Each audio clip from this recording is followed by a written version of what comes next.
Yep. Alright, so... funny timing a little bit on ending up playing this, considering, you know, we just got through that arc of getting that whole new graphics card, and here I am playing something that's not gonna need it. But I think y'all are used to that out of me by this point. That's just how it be. I'm just fixing a thing with the bot right quick before we get rolling, because I almost forgot to turn it on today, and it would have been a problem. There we go. So this is He Is Coming. This is a simple little auto-battle roguelike that runs both on a day-night cycle, and it's actually got timed boss appearances. Essentially, after a couple days in-game, a boss will appear and automatically encounter you. You have to be able to prepare to deal with that, essentially. The plotline is... well, I wish I could get it to come up again, but for some reason it doesn't show up after the first time you boot the game. But the short version is, Demon King got taken care of, the crown unattached to that got put underground, Demon King got a hold of the crown again and is back. The he in He Is Coming is said Demon King, so we're going to be a would-be hero trying to deal with that. One of the neat things this game has is Kingmaker. It's actually a pseudo PvP mode. Essentially, other players' builds will be running around the world, and you have to take them out. I have not actually played it yet, but that's the byline I was given as far as how that would work. So we will take a look at that at some point, but for now, we'll just go to the woodland and you guys will get an idea of how the game actually works first.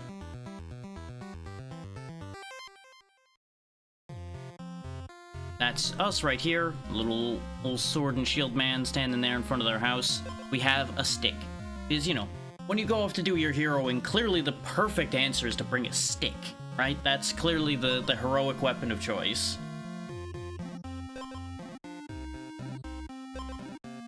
Yeah, those chests obviously will give you an item. That's our boss coming up there. You can actually see the boss's entire stat line ahead of time and what its mechanic is, so you can prepare for that specifically if you so choose.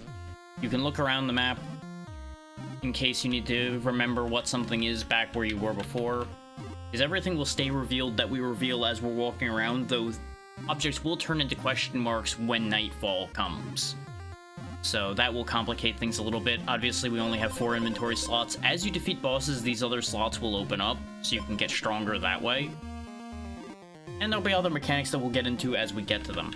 But for now, let's just toddle along and get our job done here. Which is here with 2 speed. It'll also show you set bonuses. That's only if you've figured out what the set is. You have to actually learn what your sets are. And they're pretty clear usually, like all of the hero items became Hero's Return, which was beneficial because it gave extra stat bonuses essentially. I'm assuming the Elderwood staff combines with another Elderwood item I saw. So I'm gonna go ahead and grab that because it is just 1 to everything, which isn't bad. So that'll be a solid starting point. And we'll just go snag this other chest. Sword of the Hero, which is, again, part of Hero's Return. Food is a little bit of an oddity in this game because it doesn't work how you'd expect. You don't just immediately eat it. It actually applies your stat line. Like, we'll just have 5 more max health straight up, for example. Hey there, Zeri. I hope all is well. But yeah, that gives you 5 more health. You'll pay attention to the tags on things as well, because the tags on items will matter.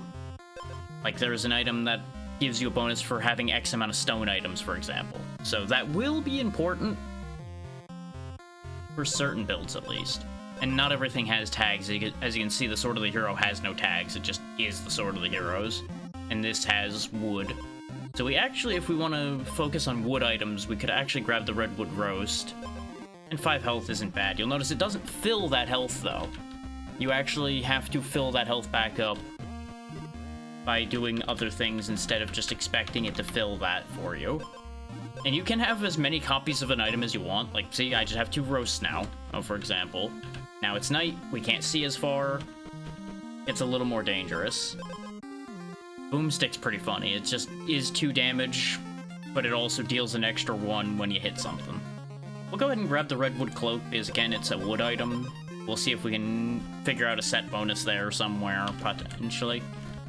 And we'll fight this hedgehog. Now, I wasn't kidding when I said that the battles in this game are automatic. You can see how many attacks each character gets, all their stat lines are shown to you, all the mechanics are shown to you, obviously, and you can speed it up as much as you want. Like, if we set it to full speed, it goes fast. Yes, this came out this week, I believe, actually. I believe it was like 4 or 5 days ago. Let me just quickly double-check that. I can tell you exactly what day it was. The 17th. So actually it was yesterday that came out. I knew it was recent, I just couldn't remember exactly what day. The spider's gonna be a little bit of a problem, is it deals free damage when you're slower than it. These towers give you extended vision, but doesn't help during the day particularly. These fairies are interesting because they'll change them for a random one. I mean, obviously I had to have the gremlin tag, it's obvious. You know, truth in advertising and all. Let's actually trade out our redwood cloak and see if we get something good. Horned helmet's not bad. It's 1 thorns. Thorns work how you expect. Though they do only last for 1 turn. Layout around here is not great. These guys will sell you items, these farmer-looking dudes over here. They're pretty helpful, except when we're broke like we are right now. We might actually just lose early on here because I've been just messing around because I want to experiment with something. This game does kind of punish build experimentation a little bit because some builds just don't take off quick enough. So you just get your shit pushed in immediately. Like right now, we're actually in shambles a bit. Heart Drinker's pretty good, but I've not had much luck with it right now. I'm gonna grab the redwood helmet. Okay, I shouldn't have gotten rid of the redwood cloak, because I'm betting since those 3 all are redwood something, it probably would have been a set. But we can try to get a new one. But right now, we're probably going to lose to the boss here soon because of the fact that we have a lot of health and a lot of nothing else. Ooh, double attack while enemy has armor is pretty nice. Blood Moon Sickle's dangerous because you take 1 damage whenever you attack, but it does do 5. It's part of the Sanguine set, so I presume it's supposed to balance out having lifesteal. Brittlebark Buckler is a little rough because you lose all your armor after your first attack. So you could have all the armor stacks in the world and it just explodes. Actually, no, I have too many things that are giving me armor for that to work. I'd have to get rid of the armor. Make use of the heart-shaped acorn, otherwise that would be perfect. Could re-roll the shop, though, and hope for the best. Well, this is nothing but a shame. This is the thing I was talking about, though. One of the things, anyway. On Battlestar, you'd get 3 armor for every stone item. We don't have any stone items right now, so this wouldn't help us. We would need the equivalent of, like, something that gives health for wood items or something.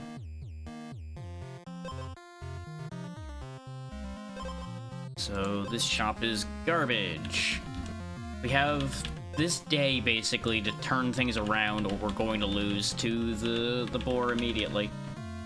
This could be something good.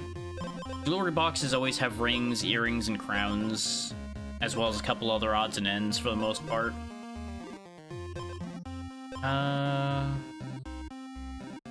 If I had any real speed, I'd take the citrine ring, but it's not gonna help us here. Please have something useful. Glove, whetstone, hidden dagger. Anytime I've ever tried the hidden dagger, I never find another hidden dagger. So it's just useless. Now, you might be wondering why I'm saying we're going to immediately die, by the way. Razortusk Boar has more speed than us, so he deals 10 bonus damage straight up. And we don't have 10 health. Or not more than 10 health anyway, so he's just going to one-shot us immediately. Unless I can find something to do about it.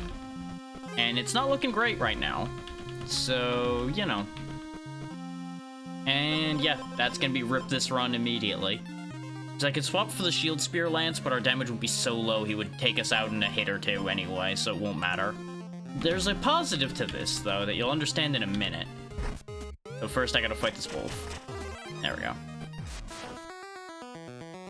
So, boss appears. It pauses automatically when you end up encountering the boss because it wants to give you a chance to check the boss and make sure you set yourself appropriately for it. The good news is he does only have 5 health. If we weathered this first hit, we'd actually be in business here, because we could probably take him at that point. But I never managed to fill my health back up, so watch what happens. Bam! 14 damage, dead. And that's the positive, is I had a challenge left in the compendium to die in one hit to a boss. So since we did that, we now earned double explosion, which will appear in future runs. There's a lot of challenges in this game, which is what's gonna keep this game alive for a while.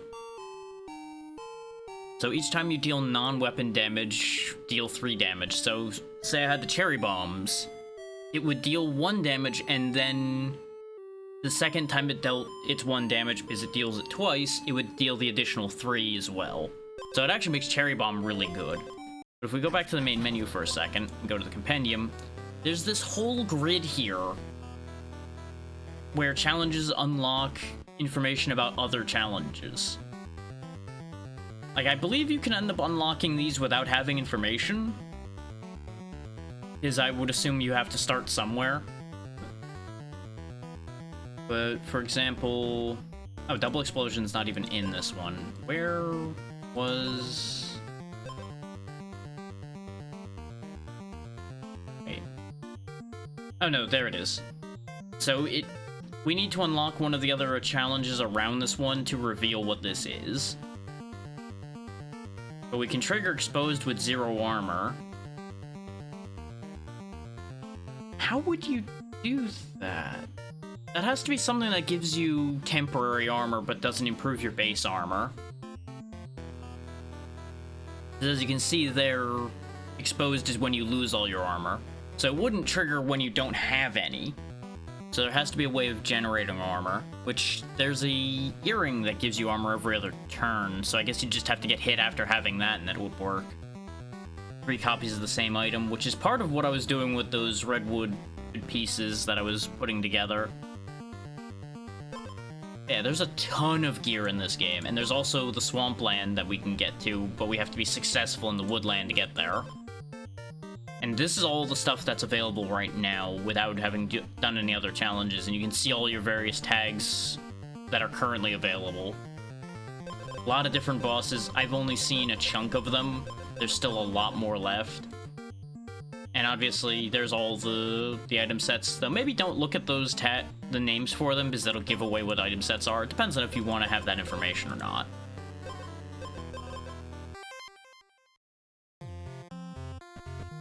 And you start the same way every time. You have you and your stick. We could try for the Razorthorn Spear this time. Every time you hit, you gain 2 thorns. Let's try that.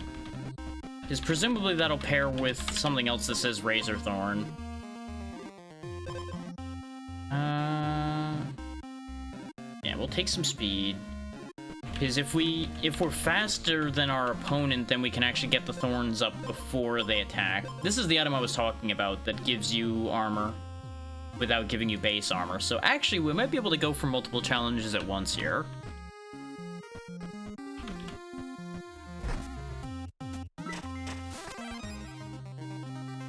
I should turn the speed down a little bit so you guys get to actually see the combat proceed a little bit.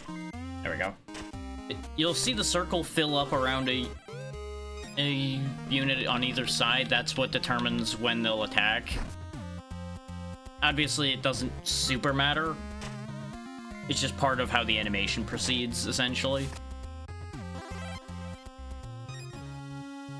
I did not see a trigger for Exposed happening when I have 0 base armor there, though.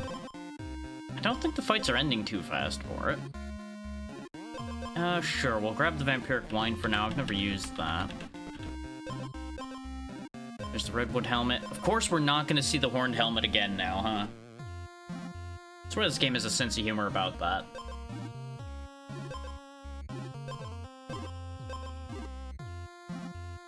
I'll go ahead and grab the Lifeblood helmet for now, because there's potential for us to set something up there. And I don't want to gain any base armor right this moment. I wouldn't be surprised if these two items are together as well, the Feather and the Featherweight Blade. There's the Redwood Cloak that we threw away before that ended up shooting me in the foot.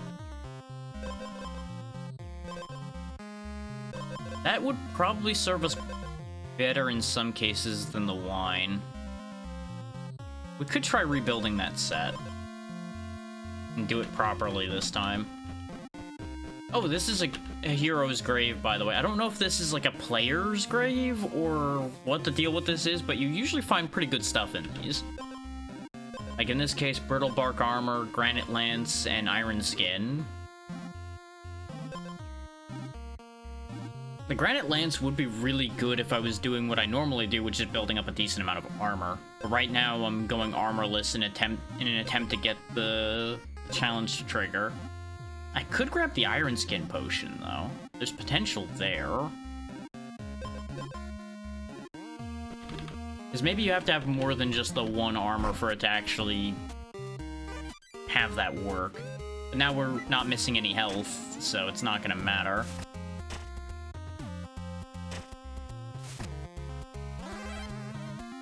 Wait. Oh. I think I might understand why Exposed isn't triggering. It triggers off the first time you have 0 armor, and technically we're starting every fight with 0 armor. So how does that even work then? I'm not sure how to make that happen. I thought I understood, but I clearly am wrong.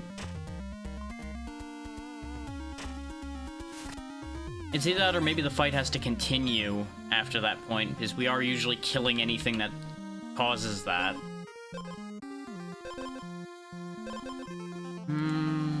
Well, one way or the other, I think we're gonna stop worrying about that idea. At least for the moment, because we do need to kind of prepare for this fight or we're gonna just lose again. And right now, we're not suitable for this fight. The fight against the hedgehog's not the problem, it's the bear that's coming. Is how the Razorclaw Grizzly works is he ignores armor.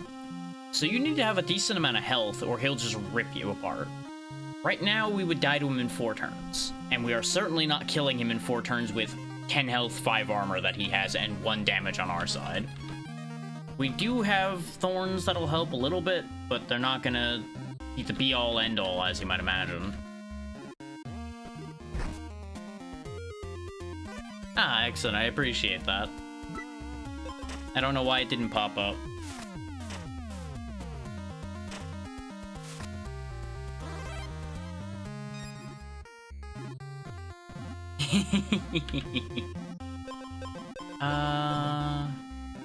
Based on the fact that it's not working, and the fact that the bear is going to ignore armor anyway, let's convert the earrings. Thank you. I'm glad you like them.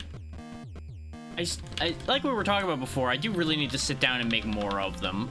But I have to get an idea for something I want to make into an emote. The spider's gonna be a little bit of an issue, but it'll be fine. We have enough armor to just tank that. And speed this up a little bit. The speed 2 is pretty comfortable. Speed 1's a little too slow, and speed 3, you don't have any idea what happened. I feel like we're gonna lose to the bear here, because I was experimenting with things, and the experiment was not successful. Change the coin into something. Not really what I would want too badly, but it'll actually kind of work here. Potentially. Fights only get you money, by the way, so fights aren't gonna change your situation if you're in a bad spot. Unless the fight gets you the amount of money you need to buy something at a shop. That's about the only thing it'll do for you, really. This, however, might... Exposed and wounded lose 2 attack, but you have 7 attack by default. That's not bad. Turns start when you're below 50% health, gain 2 armor. That doesn't help here. The Elderwood necklace. This is the necklace I was talking about that I was looking for to go with the Elderwood staff, and I think there's one other Elderwood item. So I would assume those go together to do something. As it stands, though, I'm going to replace the Redwood cloak with this. That's probably our best shot at being able to deal with the bear at all. Though I'm pretty confident we're still up the creek without a paddle here. It's a big bear. It's a pretty big bear. We are faster than him, which is a benefit, but again, he ignores armor. So we die in 4 turns. Plus or minus gaining any health from the Saffron Feather, which is why I traded for the necklace. So we'd have that 3rd speed to be able to trade for health. I just don't think it'll be enough. We'll see how it goes. He does at least take 2 damage every time he hits us.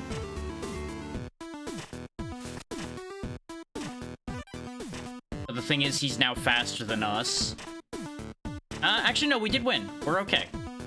Because he'll die to thorns, and there we go. Health does carry over from fight to fight, though, so we are in a rough spot. But we do have that heal, and we do have the Iron Skin to give us a bunch of armor in exchange for all that health we lost. And now you'll notice there's another boss. There's now the Blackbriar King. He can't attack, but he gains 2 thorns every turn, and when he's at half health, he'll gain 4 thorns. So he's doing our bit, but better right now, and that's a problem. We have the same amount of time to prepare for this fight that we had for the last one. Ooh, whenever you take damage, deal 1. So that's essentially just thorns with extra steps. Cracked Boulder Shield. Every time you're exposed, gain 7 armor, so you'd get 1 unshot at getting 7 armor. Whenever you restore 3 or more health, deal 3 damage. That would be great if we had a means of actually restoring health. We straight up can't put this Thorn Ring on, or we'll just explode right now. We're once again in the position of I can't use the heart-shaped acorn, because we have armor. Let's reroll this in hopes of getting something useful. This would be great if I had all my health. The Granite Crown could be clever. Leather boots also wouldn't be bad.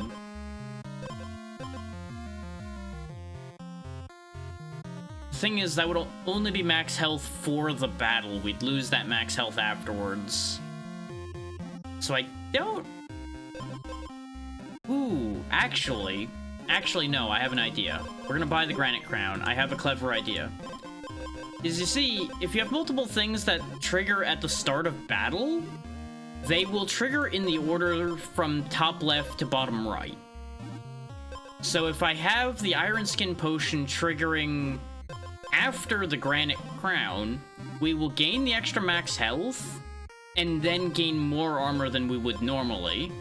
And then I'll wait until the end after all that to get my health back from the feather. You'll see what I mean here against this bear. See? We gain the 3 max health and we gain a ton of armor from the Iron Skin. So we'll be safe for a while and we'll have time to regen some health with the feather. As we get our speed back at the end of the fight. So we can keep spending that 3 speed to get at our health up.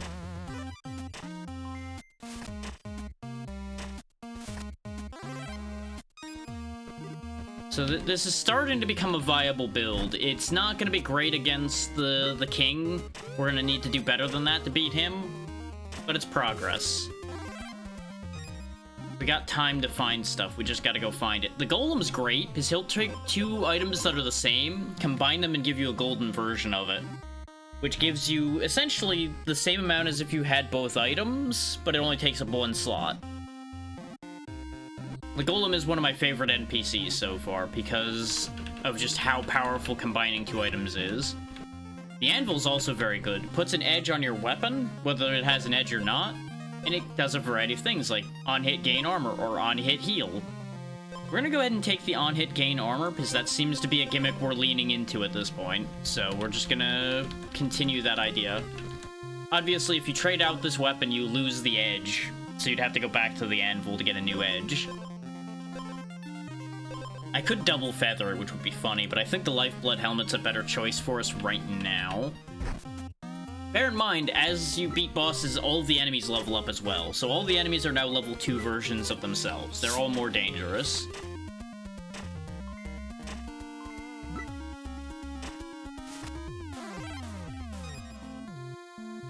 But yeah, basically, even though this game looks and plays fairly simply, it is actually pretty complicated to do well at, because you have to really mess with your numbers and your builds pretty hard to really take off. Actually, yes.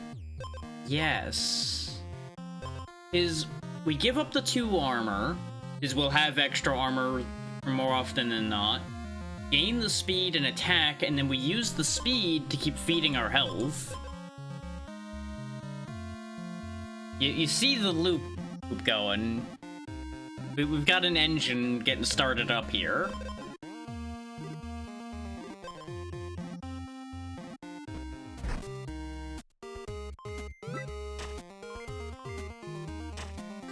Like, it just is a feedback loop that benefits us here right now. Whether it'll last or not, that's the tricky part.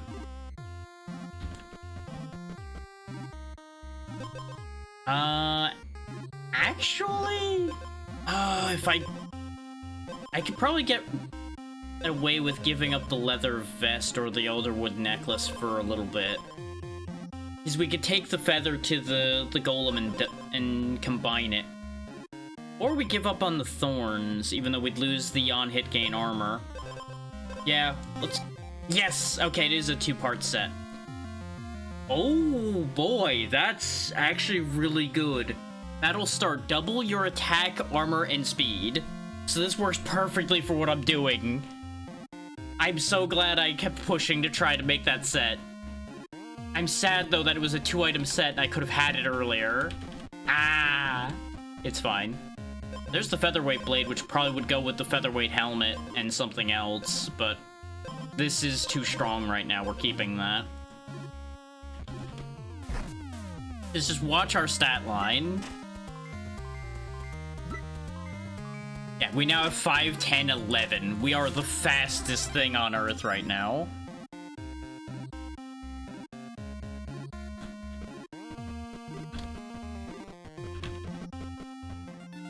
Oh, good, we can put a new edge on this.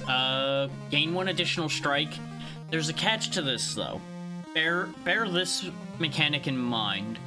When it says gain an additional strike at battle start, you only get that first turn with the extra strike. It doesn't stick around. We can, however, trade 1 health for 2 thorns on every attack.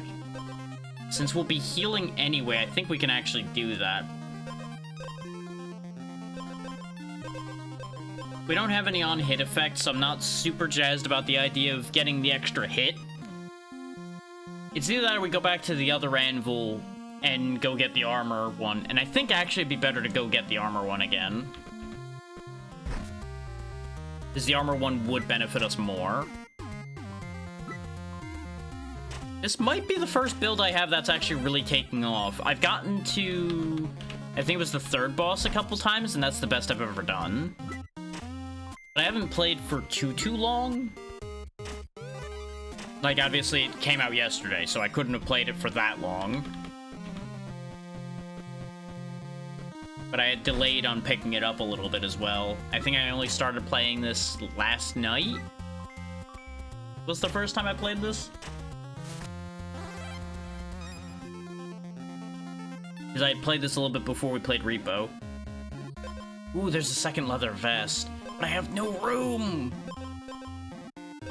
And I need these. This is important, but not, like, the be-all, end-all now. Because we're kind of doing fine on health. So I could risk this so that I could combine the leather vest at the golem to have 4 armor, 2 speed. Problem is the golem is pretty far away, and I can't look at the map with this menu up. I would have had to have looked before I stepped into this chest. Because the second we close this, the chest is gone. We can't get rid of this because we lose our Elderwood Mask bonus. I don't want to give this up because we're gaining max health to then feed into the Iron Skin Potion. And this is part of our speed engine right now. Which technically we don't need that, because the Elderwood bonus only applies to our base stats, not our enhanced stats. So out of all the items, this is technically the one we need the least, even though it is bolstering our attack.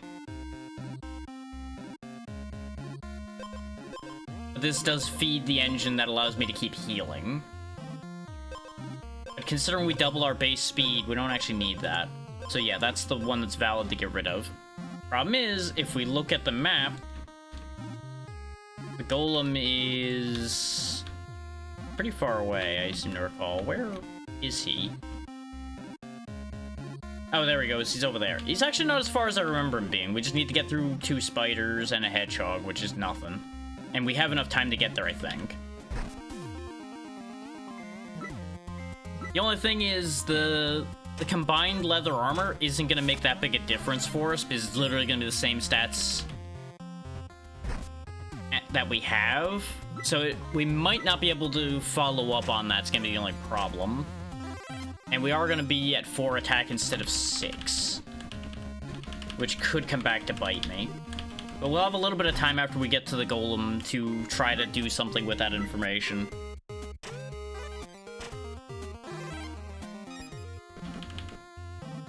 But as you can see, we combine those two. Dring, dring.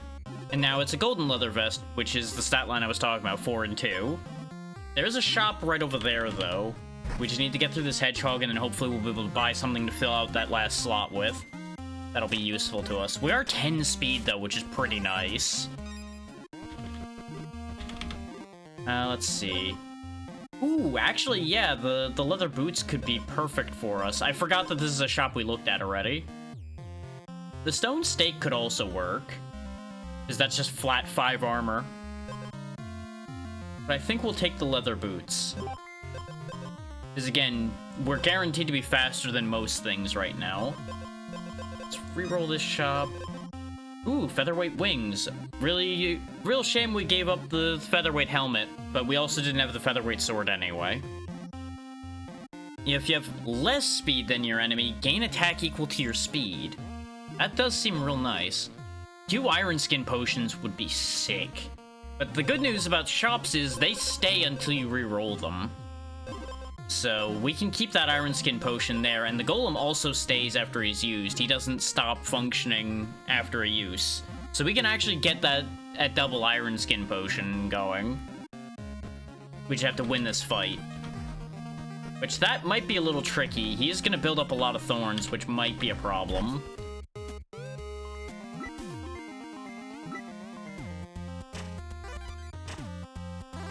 We do, however, have a pretty neat advantage right now. I don't know what this does.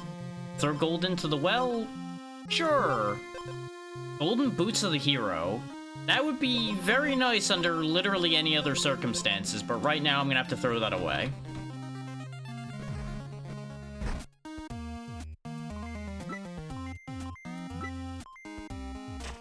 Yeah, there we go. Now we have 6, 8, 8, 10, which is pretty good. I obviously don't want that fairy right now, because I don't want to get rid of any of my items. Can we beat the Blackbriar King? The good news is he has absolute non-existent stat line other than his 50 health. Problem is, our health's not great either.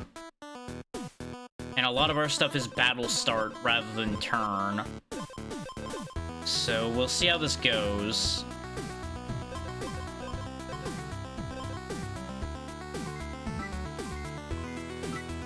The good news is we do have 6 attack, though, so it's not terrible.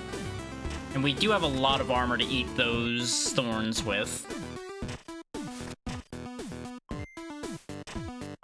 Thing is, we're losing the speed without gaining the health until we take damage. But yeah, we're winning this handily, so we're in good shape here. Because thankfully, thorns don't stack, because he doesn't have anything that'll keep the thorns on him.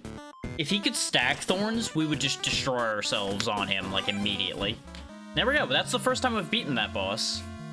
And now we have 2 more slots, which allows us to do great things. I just need to go farm some money first.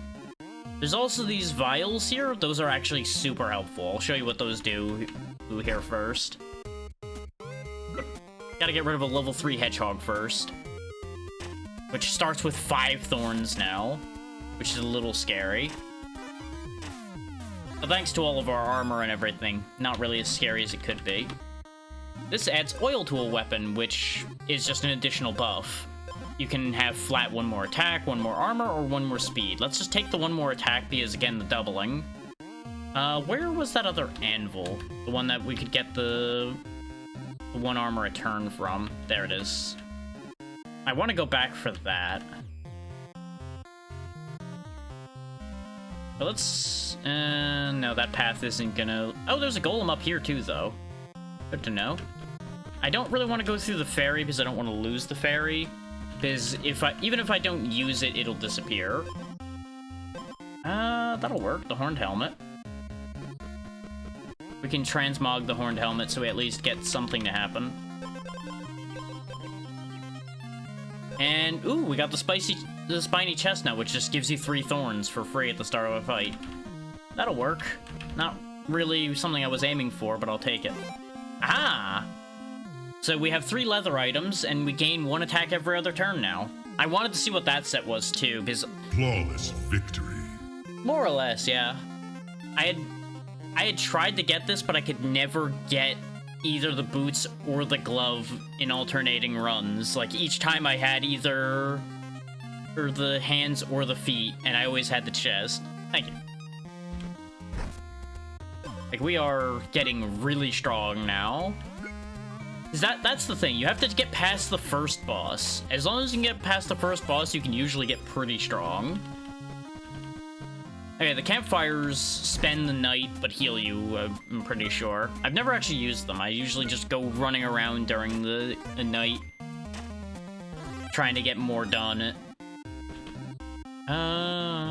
We could re-roll another item. Let's re-roll the chestnut again. And we got another leather vest. God damn it. That doesn't help. I would need to combine 2 leather vests to make another golden leather vest, and I think you can combine those from there. Because it does say you can combine golden items. There we go, we can get our health or our armor. I'm gonna go ahead and get the armor. So now, on hit, we gain armor, and it has 1 extra attack. There is a shop up here. We might be able to get something cool to replace the extra leather vest. 8 attack now, alright. 9 attack? We're getting pretty good. We're getting pretty good. Oh, there's the featherweight helmet back, if I wanted that. This is another really good one, the O-Cart. 3 max health for each equipped wood item. But we do only have 2 wood items right now. So I think it counts itself, so that would be 9 max health. But I don't think that counts as base health, so it wouldn't double. Heart-shaped potion is, of course, pretty handy because the first time you're down to 1 health, it'll full heal you.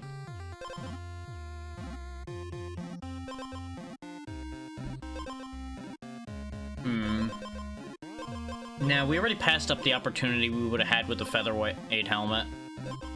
It would have been nice, though, if I still had the other featherweight, I could have made it a golden featherweight, but I assume it would then take 4 armor to give us 6 speed to attack. No, I don't think we're buying any of that right now. Let's risk the chest instead.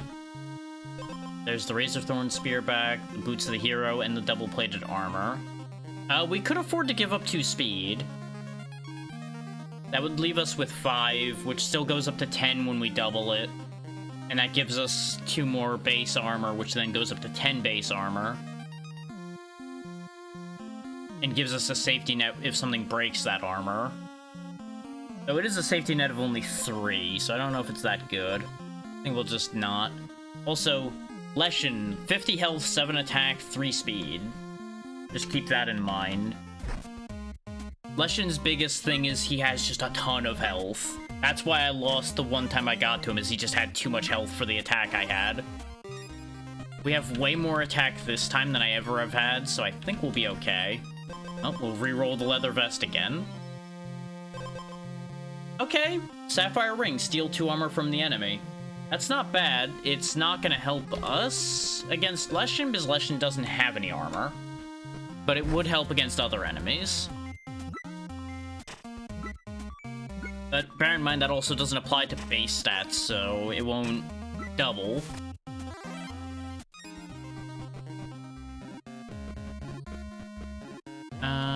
I could get a different oil, but I wouldn't want to. Let's grab this grave.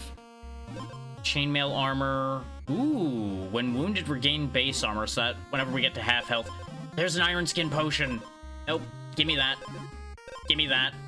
Now, can I get to the golem before the boss appears? Probably not. We may as well beeline for it, but I don't think we're making it. The good news is this is gonna mean we have a ton of armor, because we gain that extra max health before the potions trigger.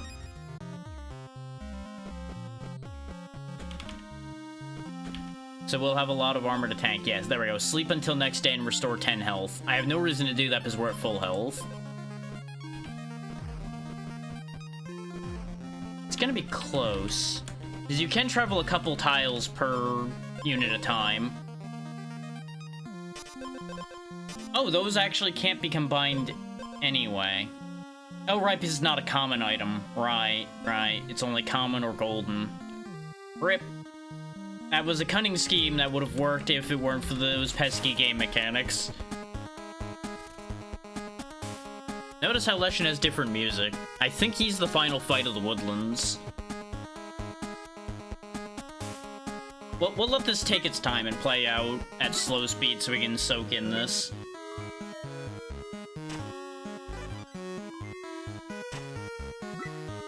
So I think we're going to win this reasonably handily, actually, because we have so much armor.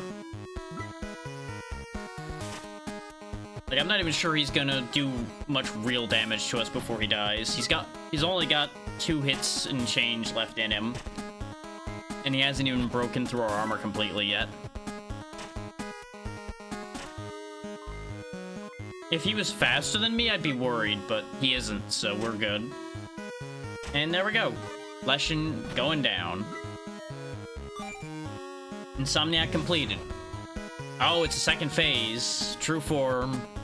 Ooh, 100 health, 3 speed, turn start, gain 1 attack. So the longer it takes you to kill him, the tougher it's gonna get for you. That's fine. Let's see how it goes.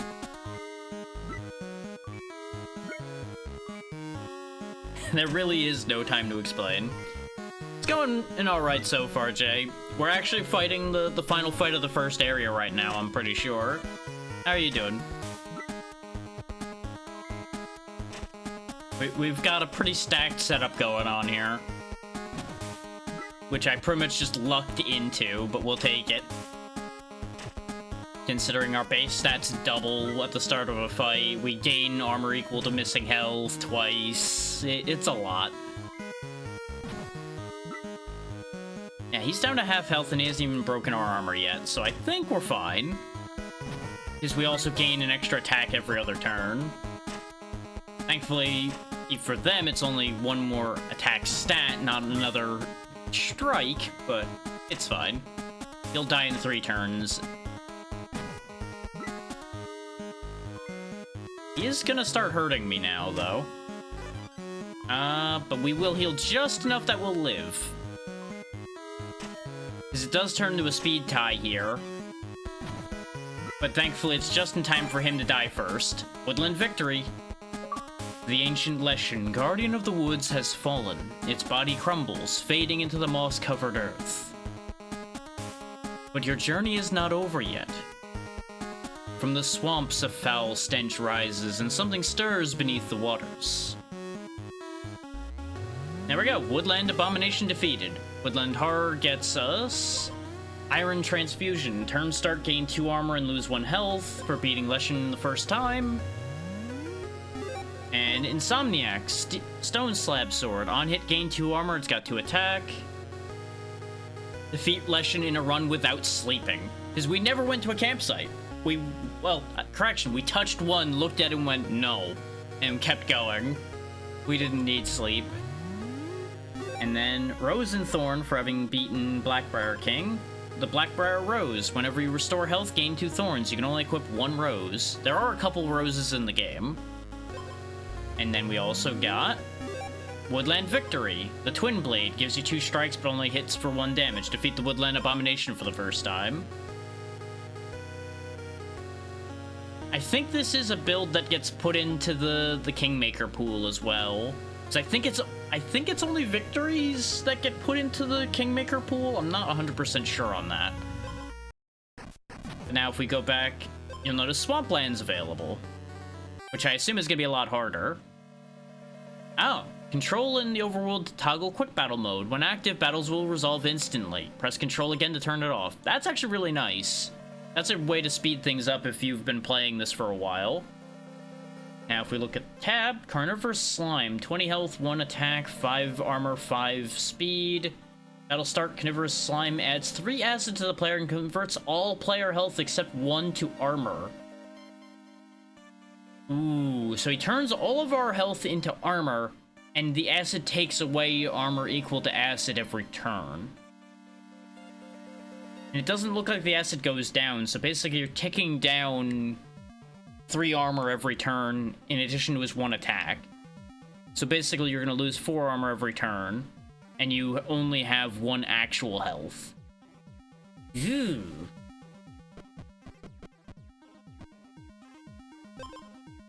Ooh, that's a new item. Serpent Lyre. Exposed, give enemy 3 poison, Symphony. Oh, so if you get a bunch of instruments, they trigger each other. Ooh, I like that. That sounds fun. Ironstone Spear. When you have armor, gain 2 attack temporarily. And the Sour Lemon. Battle start, gain 1 acid, but you gain 3 speed.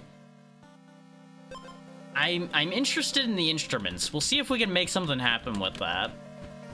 I feel like messing with that is going to get me killed, but you know what? That's the fun part. So let's see. We got the Pure Lake Helmet. Battle start, gain 1 purity. It gives 2 armor. It's got a water tag. Purity removes... When removed, gain 1 attack per stack and 3 health.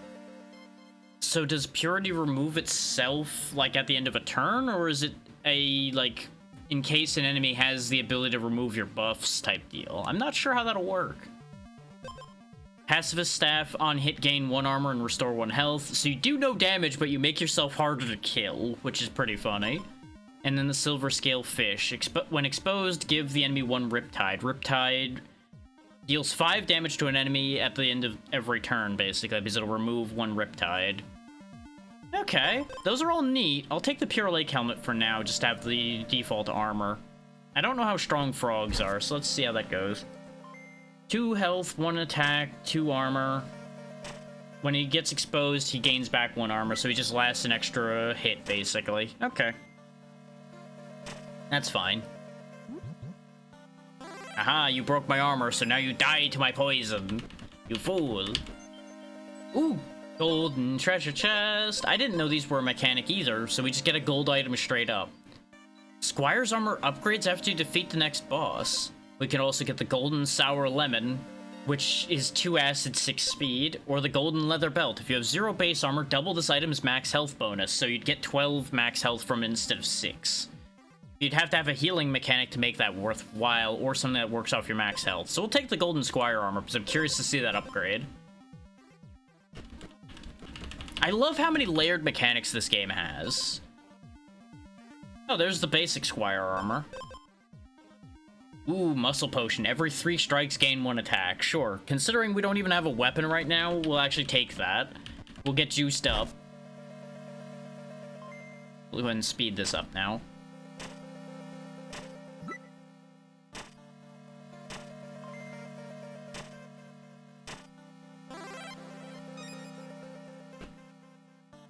They may say heroes don't do drugs, but this hero definitely doing drugs. Marble Sword will work, because we keep losing all of our armor. We could also give the enemy acid, but he didn't have any armor, I don't think, so I don't think that'll help for this fight. Oh! Those combined? Interesting. So the Serpent Lyre and the Marble Sword make Marble Anvil, trigger exposed at battle start instead. Hey, ABC.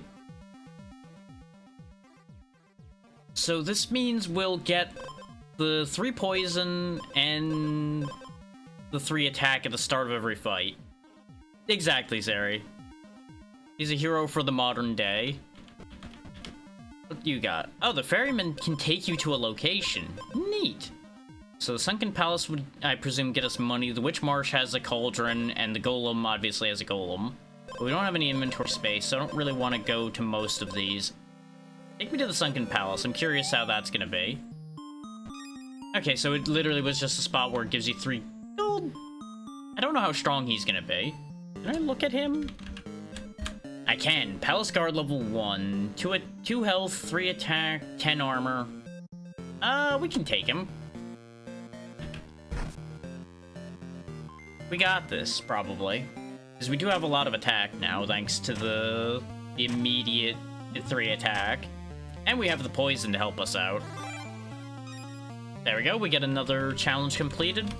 Because remember, the Swamplands have a whole separate set of challenges, so we can actually get a whole separate set of unlocks here. This place seems to just have a bunch of free gold laying around, but it looks like we have to use the ferryman to leave. Every angle seems to be surrounded by poison water, which I presume I can't walk on. I don't know if it would poison me to walk on it or if I just straight up can't pass it. I haven't checked yet.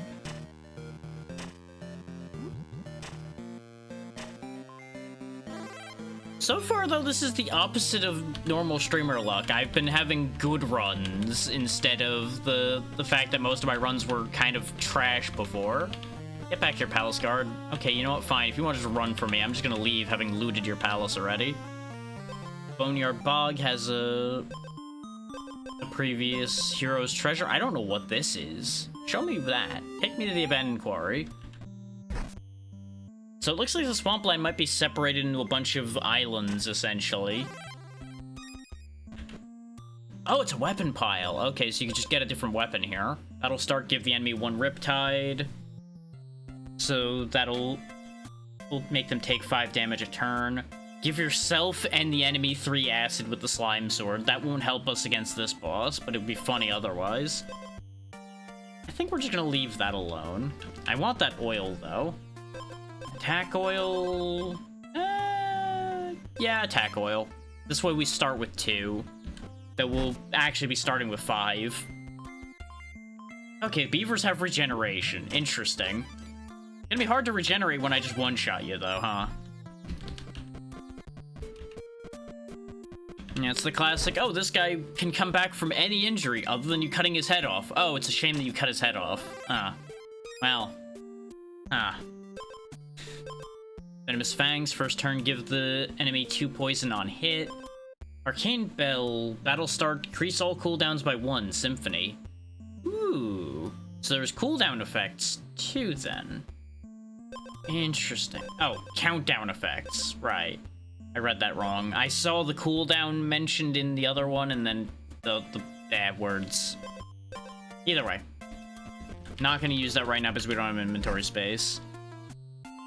And based on our current setup, I'm obviously keeping the Marble Sword, so we're not gonna touch that weapon pile right now.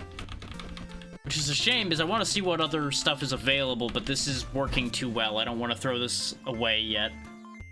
Because I want to see what the Squire Armor turns into. No, we don't need to rest. Also, yeah, I forgot, the slime does have 5 armor, but it won't matter. Ooh, there's an anvil we can get before the fight starts, though. That'll help a lot, actually, depending on what edges are available in here. Just for those coming in late, the anvils allow you to put a buff on your weapon. In this case, battle start gain 1 attack, or on hit, if enemy doesn't have poison, give them 2 poison. That's only going to affect them every few turns. I'm going to just take the extra free attack. Usually they gave you things like gain armor on hit or gain health on hit, which would have been huge. This one wasn't as good. Alright, so the Carnivorous Slime, for those who missed it, on the battle start, he'll put 3 acid on us and convert all of our armor, all of our health, instead of 1, except 1, into armor. So basically, we're gonna have 17 armor, and that's our entire health pool, and it'll be ticking down by 4 every turn. So we have to kill him before we run out of health and armor. And he's faster than us, which is gonna be a problem by a bit. But we are going to be dealing 6 damage out a turn to him, so I think we're going to take him down faster? But it's going to get a little rough. Like, it's going to be close to death, but we'll win, like that. We had 2 health left, essentially. But we only have 1 health for our next fight, and our 12 armor. And our next boss is the Clear Spring Spirit. 30 health, 3 attack, 2 speed, 0 armor. Battle start, Clear Spring Spirit gains 10 purity. On hit, randomly decreases status effect on itself or the player by 1. So basically, you have a gamble as to whether it's going to get stronger when in a turn, when it gets hit, basically, because it'll have a chance to decrease that purity and make it more dangerous. Interesting. This game's got some really neat mechanics. Bargaining tent. Khajiit has wares if you have coin. Khajiit's wares are kind of shit, though. The lightning bottle's funny. Makes you faster and makes you hit harder, but you lose your first turn. Because you're literally dealing with lightning in a bottle. You're getting blasted with lightning every time you open the damn thing. I assume Haggle will decrease the price, and I'm not interested in that because I have lots of money right now. He just has wares that I don't care about. I do like that these 2 areas are very different, though. Like, woodlands and swamps play very differently. This whole area, though, is nothing but weapon piles, as you'd expect by the label. Though it's weird that a quarry is where all the weapon piles are. You would think there'd be, like, material and tools down here, not weapons.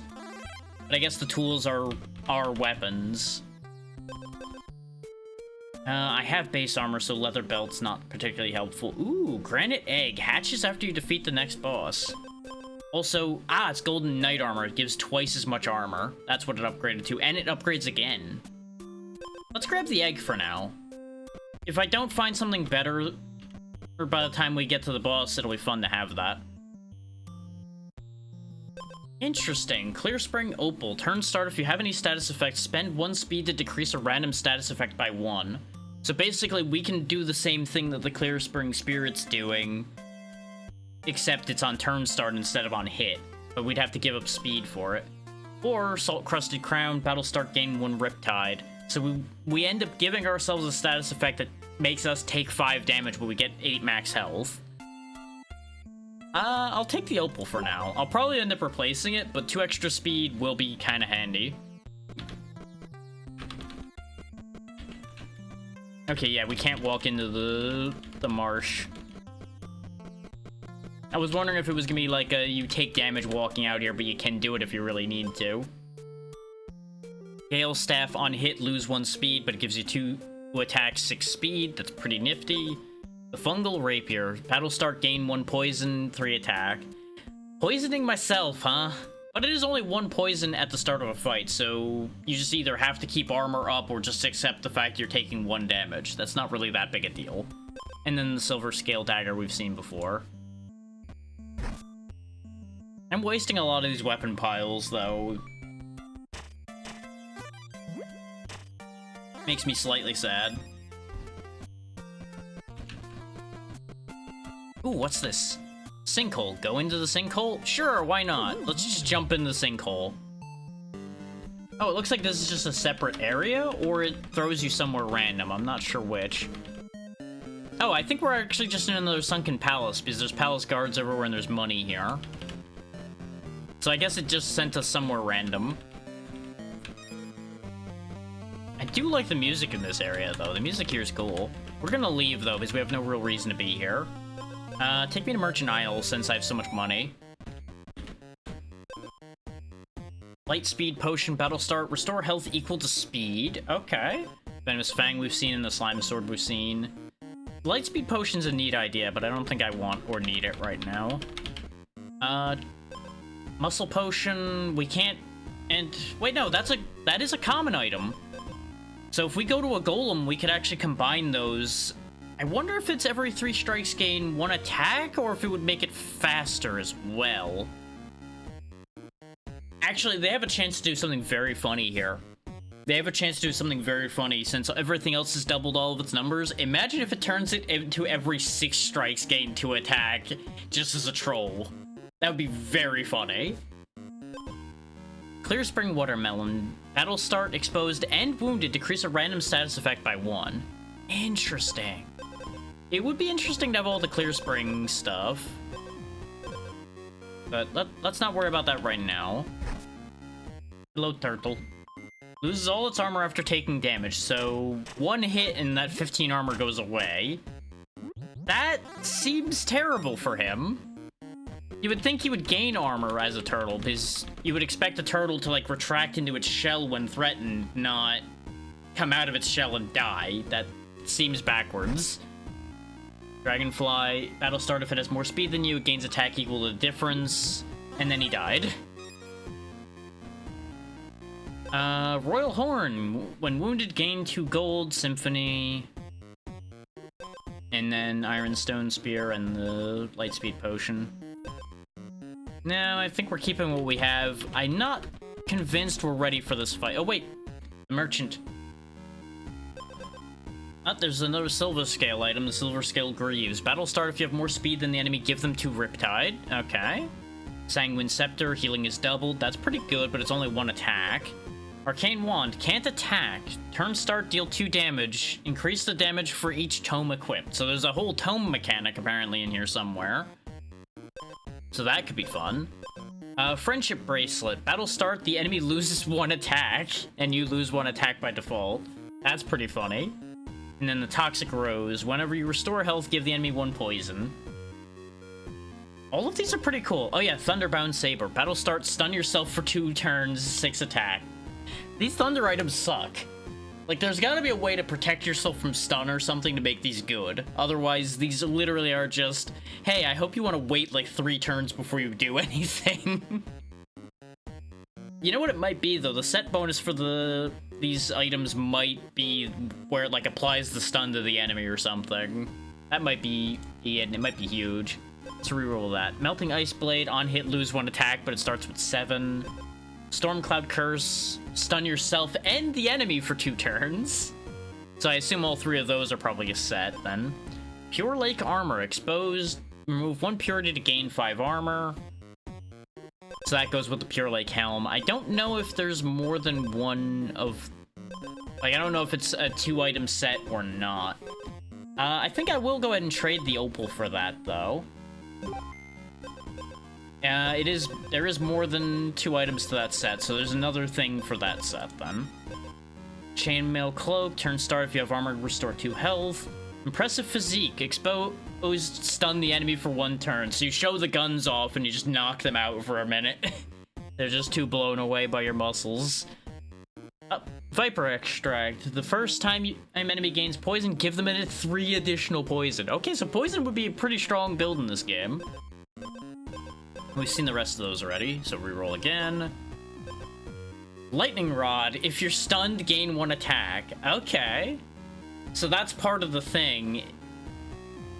Oh, that means the Lightning in a Bottle and the Thunderbound Sword are probably 2 separate item sets then, because you can't have the Lightning Rod and the Thunderbound Sword at the same time.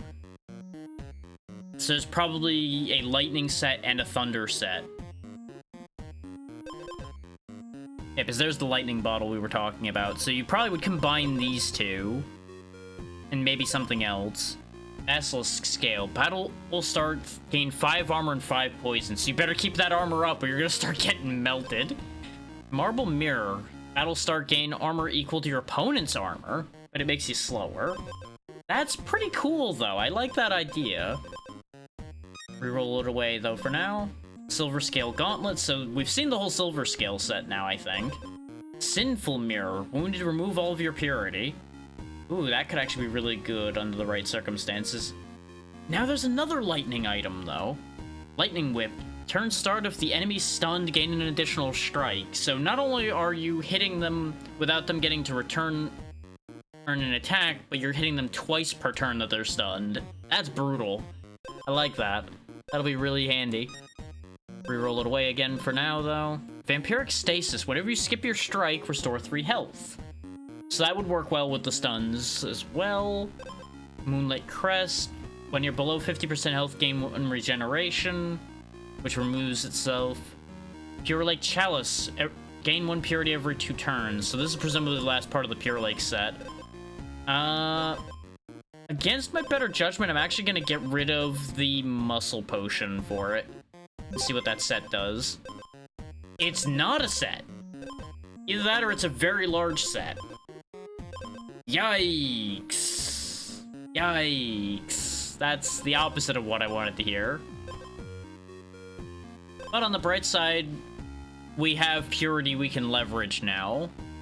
So that might still work out in our favor. I feel like it's gonna backfire, but I wanted to spend all the money in the hopes that we could turn around to get something cool, because we may not win this fight.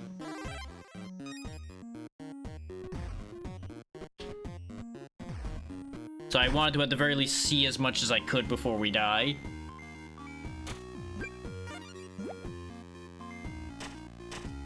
Oh right, we trigger exposed immediately, so we actually spend our 1 purity right off the top. That's why that's been happening. I was a little confused by my own mechanics a little bit there. Alright, so we got this water horse here. 30 health, 3 attack, 2 speed. For those that missed me explaining it before, Clear Spring Spirit gains 10 purity. On hit, randomly decreases status effect on itself or me by 1. So the purity that we're going to be randomly gaining is actually going to work out in my favor, because occasionally it'll be taking a purity off of me and making me stronger instead of making itself stronger. Let's see how it goes. Oh yeah, it's also going to poison that it'll end up taking away, potentially, on hit as well. Oh wait, yeah, it's when it hits me, not when it gets hit. On hit can be a hard thing to figure out sometimes, because it could be either you hitting or getting hit, depending on the game you're playing. So far, those fights going reasonably smoothly. It is faster than us, though, so I think we might actually be in a little bit of trouble here. Yeah, we actually lose, ironically enough.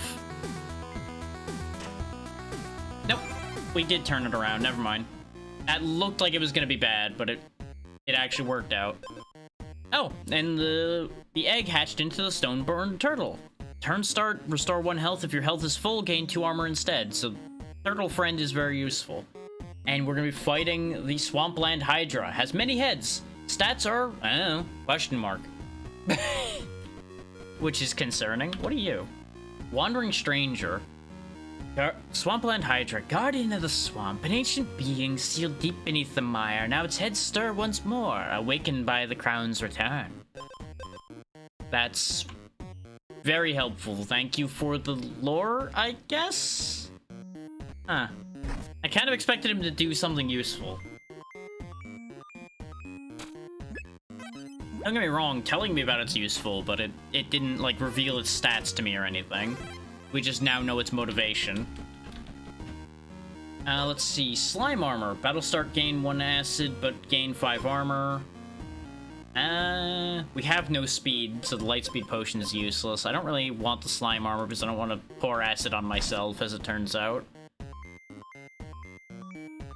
I want to figure out the rest of the Pure Lake stuff, because this is actually turning out to be a very powerful build that I've fallen into by pure accident here. Oh yeah, we already have the attack oil, so this blade oil is useless to us.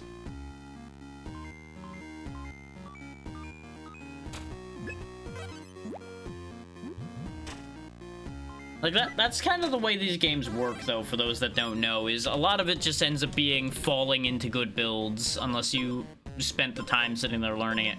Why is it the Slime Armor and the Lightspeed Potion again? What are you trying to tell me, game? Fine, I'll put the Slime Armor on. Fine. I was hoping maybe it combined with the Pure Lake armor to, like, balance each other out or something. Do I want more slime armor? You know what? Fuck it. Why not? I have 26 armor now. If there was a golem nearby, I'd turn it into golden slime armor just for the memes at this point.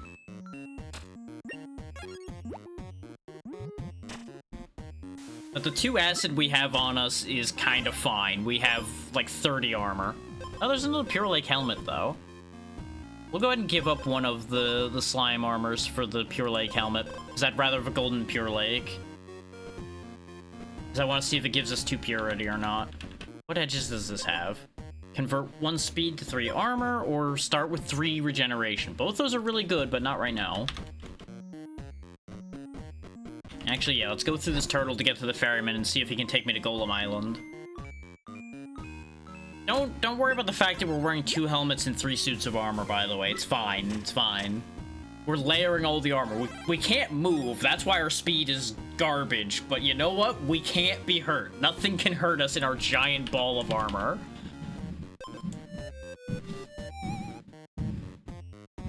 I think it is in fact storming again, by the way, in case you can hear that rumbling. Because as mentioned, it was supposed to storm all week, and it's living up to that so far. Super helmet. Golden Pure Lake helmet. Now it's just a lake of liquid gold. Don't jump in it, it'll probably go very poorly. Slime. 8 acid from you, huh? Yikes. There's a lot of effects that go off every start of a fight now. What's this one give? This one gives Oozing Edge, which is, if they don't have any poison, give 2. We had that yeah, this is the same anvil we've seen before. Let's see if we can get another duplicate of something we actually want here. Though, it would have to be the Lyre or the Slime Armor for us to be able to combine it. Unless we got lucky and got another golden chest. Clear Spring Watermelon, Sour Lemon, or a Silver Scale Dagger. Nope. No thank you to any of those. Another oil. It'd be funny if it lets you stack, if it let you stack oils, but I know it doesn't. We would just be able to trade oils here, because we've seen another oil spot already. But just imagine if you could just keep pouring more oil on the weapon. Eventually it's more oil than weapon. Let's check this chest over here, and then we're gonna have to fight the Hydra and probably die. Yeah, well, we can go golden slime armor, so I guess we're doing that. I guess that's a thing we're doing here. Just, if nothing else, for more golden items. Ding! Yeah, 2 acid, 10 armor. Kinda figured. What's in the box? Venomous Fangs. Actually, yeah, sure, why not?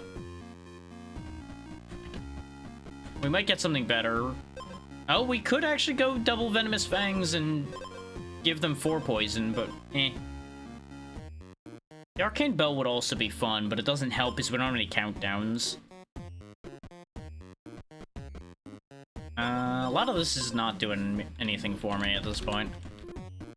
I think we'll be okay against the Hydra, but I don't have enough information to be like, yeah, we'll be guaranteed fine. I'm gonna assume it's gonna be like multiple phases where it's gonna be like multiple different stat lines for each head, is why it can't give you that information, or at least it won't give you that information. Oh, you have to fight all the Hydra's heads in order. Choose 1 head to remove. Okay, so we have the Acid Head. On hit, give the player 1 acid, 10 health, 3 attack, 30 armor, 4 speed. The Riptide Head. On hit, give the player 1 Riptide, 30 health, 5 attack, 0 armor, or -1 speed. The Poison Head. Give the player 2 poison on hit, 50 health, 2 attack, 0 defense, and 2 speed. The Stun Head. On battle start, give the player 3 stun. 20 attack, 20 health, 5 attack, 30 armor, and 5 speed. The Stun Head's looking like a good one to get rid of. I don't know if our stats reset after each encounter here, but I'm not too scared of the Acid Head, even though he sounds like he could be bad. The Riptide Head is the other scary option, I think. Because of the amount of armor we have, I'm not too scared of the poison head. But the 3 turns of stun when he's attacking for 5 each turn is pretty rough on the stun head. He's also the fastest one. So let's go ahead and remove that head. And then we'll fight the rest of the heads. See how it goes. The acid head's also really funny looking. He really does look like an acid head. And he's not having a good trip. We'll slow play these because I want to let the suspense build.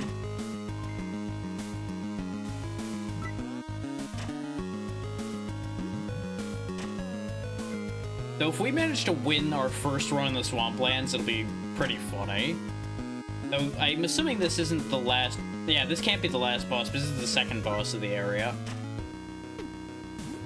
Though a 3 enemy fight as your second boss is pretty crazy. By the way, we're dying, it looks like, so that's not great. Oh wait, no, that head's cut off. Now, do we reset? Nope. You go and continue fighting as you were, so I should have gotten rid of the acid head. We die now. Goodbye. The timing on that rust in peace thing was very funny. Let's see. Sticky situation completed. Win against carnivorous slime for the first time. We got the corroded bone. Convert half of an enemy's health into armor. Okay, so that's good for an acid build. And spring cleaning. The clear spring feather. Or battle start, decrease a random status effect by 1 and give it to the enemy. That's for beating the clear spring spirit for the first time. And rust in peace. Lose 20 armor to acid in a battle, which gives you gain armor equal to lost health and gain 5 acid. Yikes. And of course, we also got breaking rank. Yes, yes. Slime booster. Battle start, convert 1 acid to attack for having beaten a palace guard. We did really well for our first time on that map, though. We picked up the mechanics pretty quickly. We got really lucky getting the lyre and sword combo to actually do something. I think I was fucking around a little too hard toward the end there with, like, the slime armor and such. I think that did come back to bite me. Let's see what other challenges are connected to what we've opened up. Never mind, we don't know anything. We've gained no information. Back to the Swamplands. Let's see what else we can get. We could get the combo back immediately, but I'm gonna grab the Clear Spring Feather because I like the idea of shedding our status effects onto our enemy. Stop giving me the marble sword! Fine, I'll take 2 Clear Spring Feathers. We'll combine them with the Golem Island, I guess.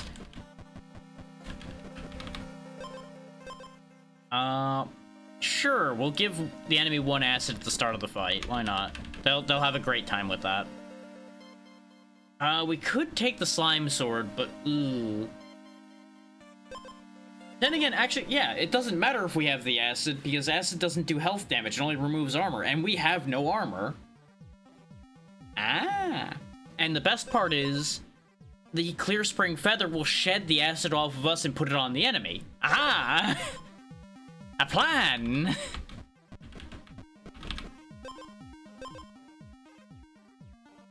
Which means, actually... Oh, we don't have the collector thing triggered. Oh, I guess since we're not in the woodlands, it didn't do that. But that's fine, we'll just shed all of the acid immediately and hand it to our opponent. It's a dirty trick, but it's funny. We were kind of flying around the map there for a little bit. There's a haggler tent, but we have no money. Where's the golem? This is the Golem Island. Oh. The toxic mire toad. Once a revered sage of the mire, sought for his healing touch and rare medicine, but a single bite from the basilisk transformed him. Now he roams the swamp, spreading poison where he once offered cures. Toxic mire toad has 20 health, 2 attack, 3 speed. Battle start, he steals all the players' armor and gives them 3 poison. Good thing I don't have any armor. Good thing I'm not going for an armor build right now. Here you go, have all of the acid. That's for you. Enjoy.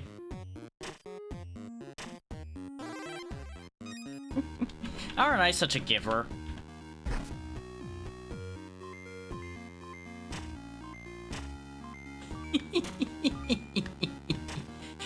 what would make that even more disgusting is if it took a buff off the enemy and traded it for a buff you had. So we could just, like, trade debuffs from ourselves and steal their buffs at the same time.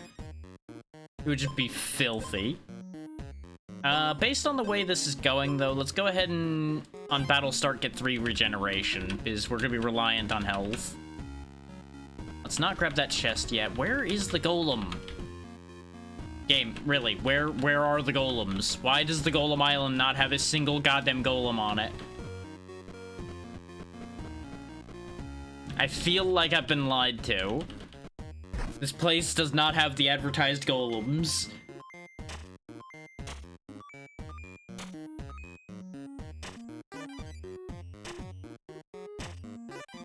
Oh my god. So I've destroyed myself, actually. You may have realized that that beaver was suddenly unkillable. That's because the game, in its infinite wisdom with the feathers, gave all of my regeneration to the beaver that already had 3, so it had 6 regeneration, so I couldn't kill it. I thought about that when I grabbed the regeneration bonus, but I didn't think it through in the context of the beaver. I figured I was just gonna end up wasting an extra turn fighting something, and, yeah, that backfired real bad. That backfired real bad. And that's why memes don't always work out.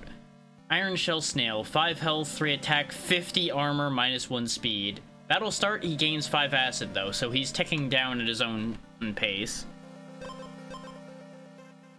We'll go ahead and grab the watermelon, just because it's a different item.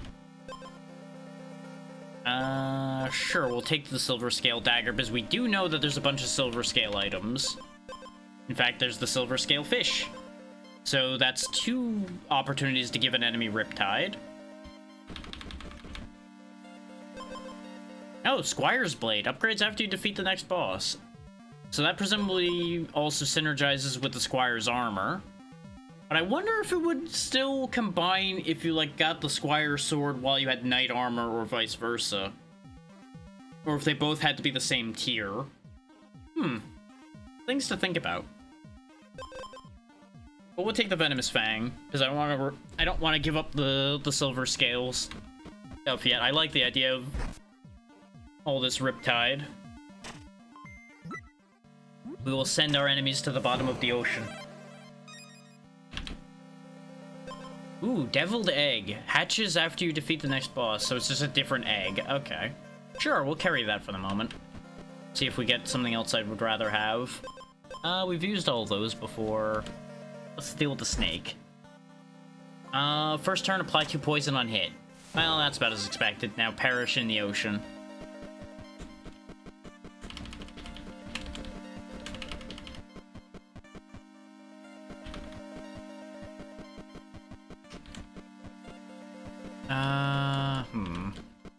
Got a bunch of chests left. Nothing I want there. Yes, clearly I want more watermelons. Which I wouldn't mind that, but it doesn't help. Oh yeah, cauldrons, by the way, work similar to the golem, except only for food. You combine 2 different food items. Like, we do actually have 2 different food items right now. And then it'll make something. We'll lose the silver scale fish, but you know what? Let's try it out. Let's learn about mechanics. We should be able to get another fish just fine with the amount of fish we had before.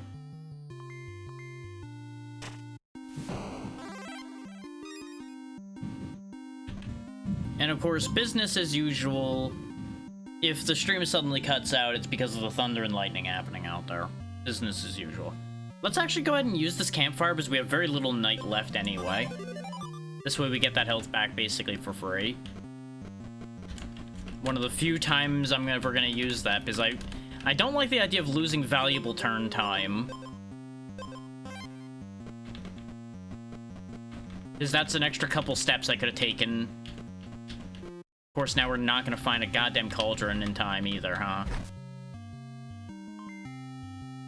I'm not confident we're gonna win against the snail with this amalgamation of food and teeth that I've got going on here. There's a sinkhole, but that won't help either. This dragonfly is gonna hurt me.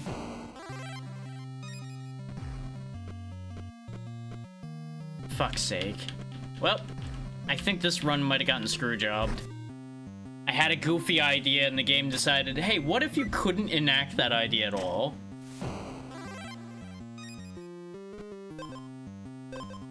None of these are gonna help. Well, that's a shame. The problem is the snail hits for 3 and we have 5 health right now. So he's gonna kill us in 2 turns, and it's gonna take way longer than that for us to kill him.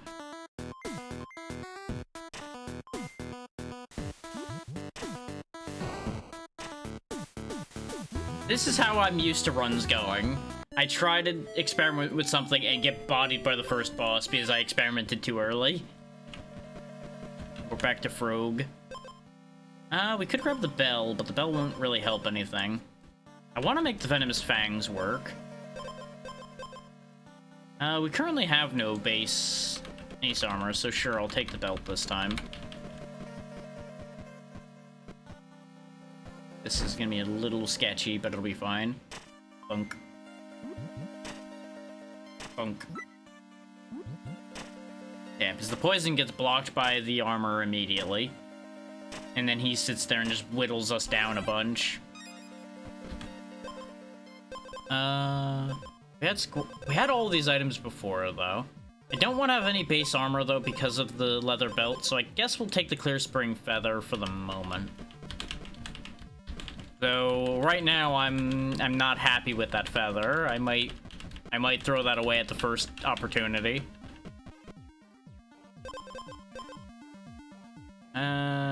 Sure. We'll take the Rusty Ring as well, because we didn't use it yet.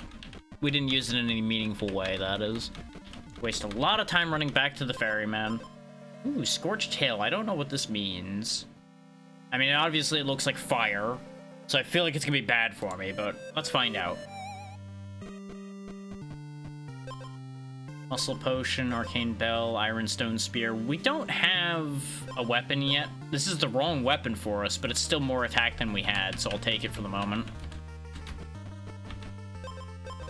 We could take the Pacifist Staff, but that's gonna leave us with no win condition in a fight. Because the acid won't kill them, and the poison will wear off before anything will die, so we literally don't have a win condition other than giving them whatever status effect they hit us with.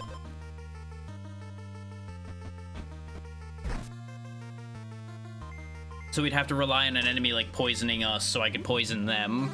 It'd be a very silly situation, and I'd be super down for it if I had an option to really make that work.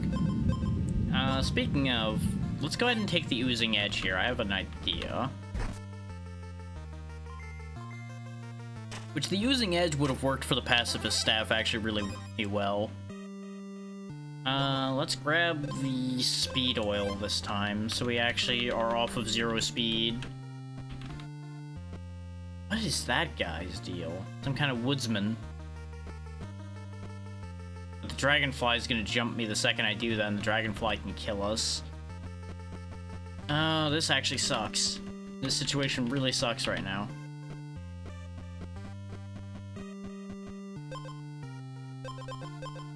It's almost like I've given myself a garbage set of equipment. Actually, this is fine. We'll gain the 1 acid, but it doesn't hurt us because we don't have armor. This way, at least we have some speed, so we stop getting immediately owned by dragonflies. Instead, we kill them immediately.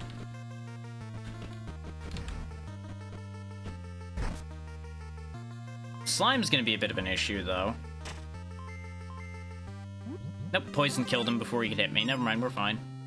Oh, sleep until next day and restore to full health. That would put us at 16 health to fight him. That's probably our best shot.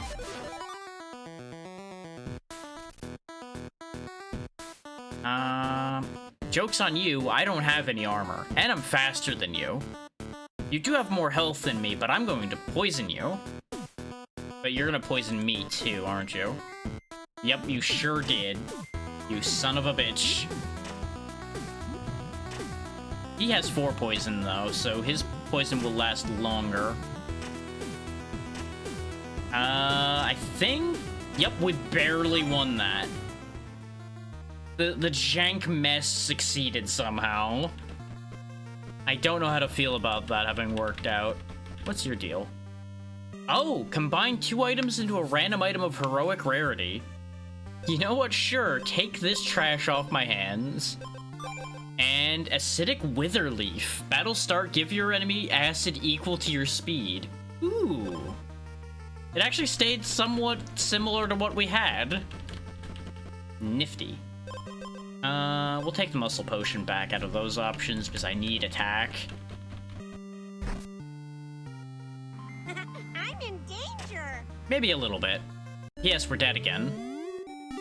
Because I forgot that we lowered our speed, so the Dragonfly went first. Bubble Gloop Staff. Can't strike. Turn 1, spend 1 speed to give the enemy 1 acid, 2 poison. Ooh, that's actually kind of nice. And... A tree falls in the forest completed. Combine 2 items with the Woodcutter. Explosive Arrow. Turn start. If the enemy doesn't have any armor, deal 2 damage. That works well with the acid again. Okay, now that we've triggered more challenges, though, can I get some information as to what I should be toying around with? Win against Stone Scale Basilisk for the first time. Nope. That's unhelpful.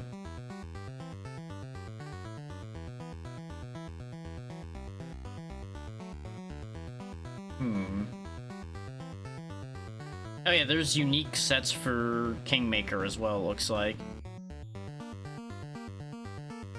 Vessel scans.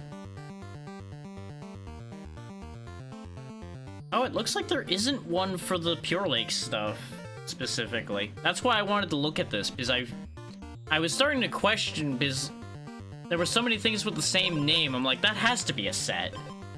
It isn't. We'll do a couple more runs of Swampland, then we might do a couple Kingmaker runs. Or I might go back to Woodland and get some more challenges done, one of the two. Now that we've seen most of the items, I'm gonna go ahead and use some of the better stuff again instead of constantly trying to grab new things. So it looks like we're kind of stuck as far as new things go until I actually make some more headway. Grab the egg. Want a weapon. Need a weapon. What part of I need a weapon didn't you understand, game? I'll take the Royal Horn, though, because free gold isn't bad. Stormcloud Druid. Every other strike stun the player for 1 turn. That's horrendous. I hate you. 20 health, 2 attack, 2 speed.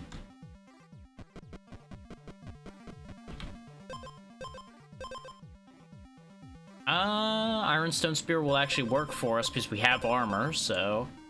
We'll go ahead and take the bonus damage from that this time.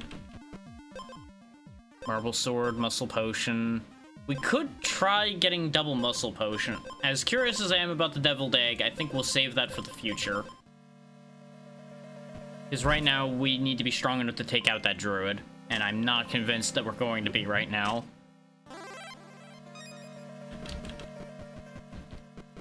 Ideally, we get Golem Island again, and actually get a Golem on Golem Island game. Hint, hint. Hint, hint. Very loud hint. Hint, video game. Give me a Golem. So that I might combine the potions. Boxes. Enemies. Aggle Tent. I think they ignored my hint. I don't know what gives me that idea, but I think they ignored my hint.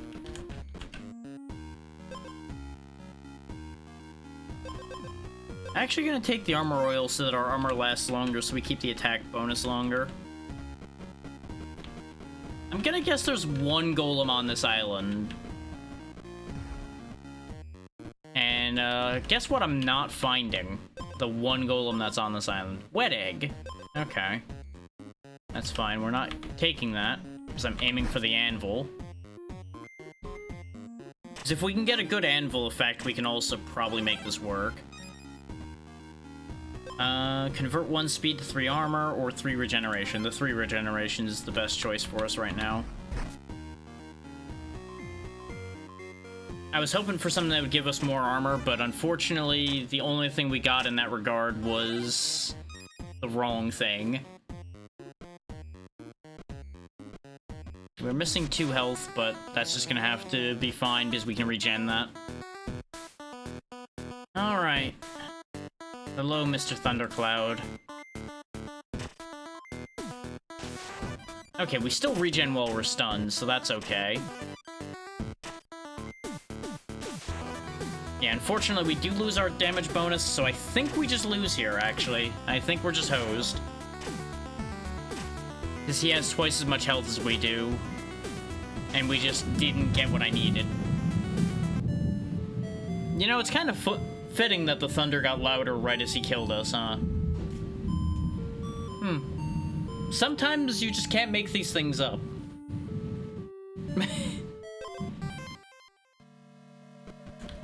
Sometimes things just line up perfectly. It's fine. Yeah, it gets boomy like that sometimes. It'll be okay. I do want to use the symphony mechanic some more, so let's grab that. Yeah, unfortunately, I can't really, like, mute it out completely, otherwise I would.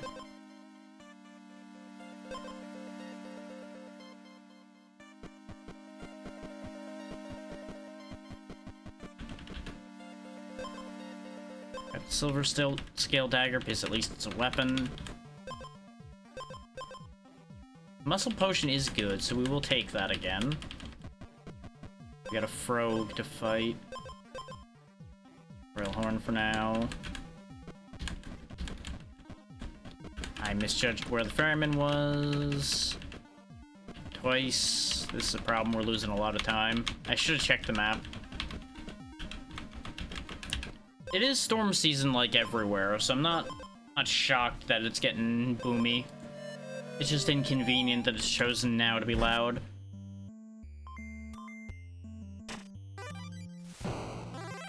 There we go, Riptide the beaver away. We don't really have very many good ways to generate speed early on, otherwise I'd go for the light speed potion. Angled tent, but we have no money. What's in the box? Yeah, I remember. Just unfortunately, we're stuck with it. Hopefully it doesn't come through the mic too loud. I'd still be able to ignore it.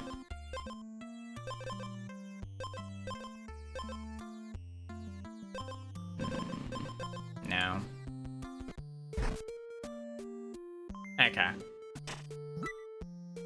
Yeah, that one was particularly loud. Understandable. I used to be very scared of thunder and lightning, but years of working outside kind of chased that out of me. Yeah, the necessity.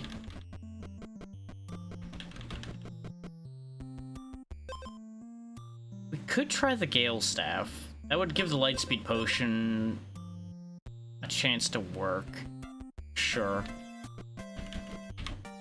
There's ideas there. I don't think we'll be able to enact them in time, but at least we'll be fast. We do lose the Riptide, though, which took away a lot of our damage. The stupid beaver just won't die. There we go. Of course, now we're not going to get the Lightspeed Potion.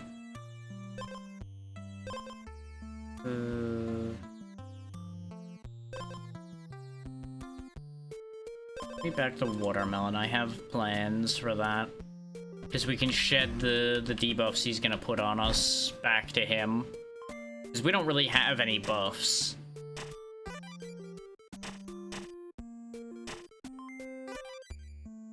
There's the poison.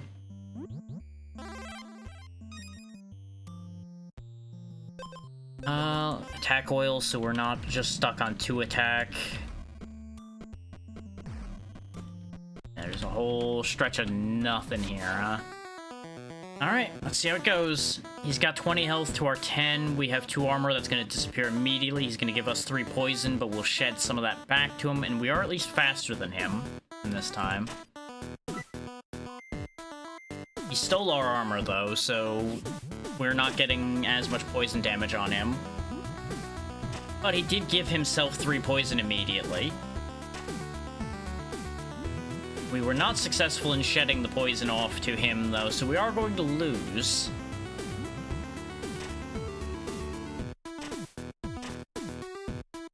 Is we lost enough speed with the timing. That's what I was afraid of. This was just too much of a mishmash.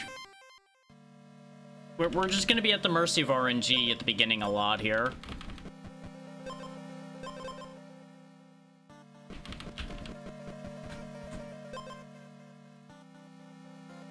We could try that idea. We'll just need to make sure we get armor, so that we don't just die to our own poisoning. Re-attack early on, though, is real good.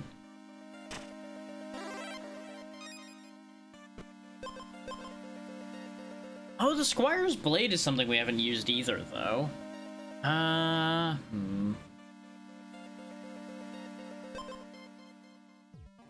think about it. More than likely, this next box is gonna have Squire armor in it. I'm gonna be sad because I didn't take the Squire's Blade. Okay, no, I'm not as sad. It wasn't here. I do want to try the idea of making use of multiple food items. Again, probably experimenting at the wrong time, though. We don't have speed for that. Actually, I have an idea. I don't think it's gonna work, but I have an idea. I gotta stop having all these golem-reliant ideas, though. Because we are slowly dying of our own poison here. Because we have no means of healing ourselves. And that's kind of the problem with this plan. That snake's faster than we are, so I don't have a chance against him at the moment. Ooh, I don't know what those do, but I need the golem. And again, I'm gonna end up ruining this run because we're gonna rely on the golem and the golem ain't gonna appear. Let me, like, rotate the mic away from the window a little bit. Maybe that'll reduce the amount that the lightning's coming through. I doubt it, but I can try. Now there's an anvil, but we're gonna die to poison on this fight. And that's why I didn't want to use that weapon. Let that be a lesson of poisoning yourself not being a good idea unless you... There it is again. No. No, refuse. There's the Squire's Blade. We're taking that. We're gonna go for the Squire set this time. Simple and safe, instead of goofy mechanics that get me killed. Yeesh. We have 2 food items now. We can try the cauldron as well as our balancing idea. We got a snail coming up. We do have speed, so we can actually use the light speed potion. I'm gonna call it the life speed potion because that's what it does. We have no armor, so the acid from the sour lemon doesn't matter. So we can just stack those for the moment until we get something else. And just be super fast. And we also heal for a lot every you fight now. Which this would be a setup where that sword would work. Why are these the golden items I'm getting? Game, why is this? Why is this the case? Why are you like this? Well, we'll replace our fish with a golden fish, I guess. Like, that's the game olive branching, but also just smacking me upside the head with said olive branch.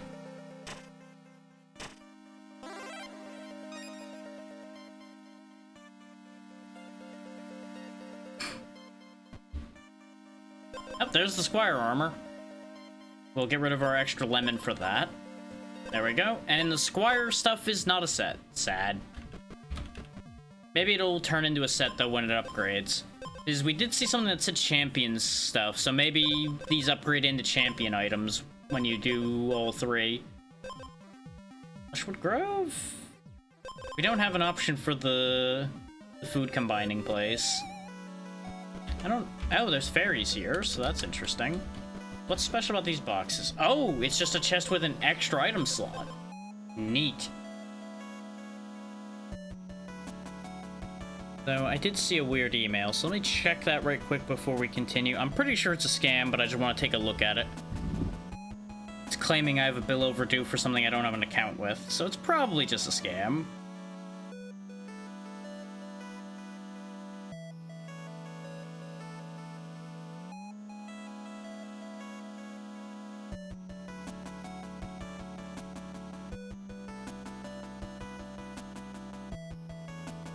Yeah, that doesn't look right.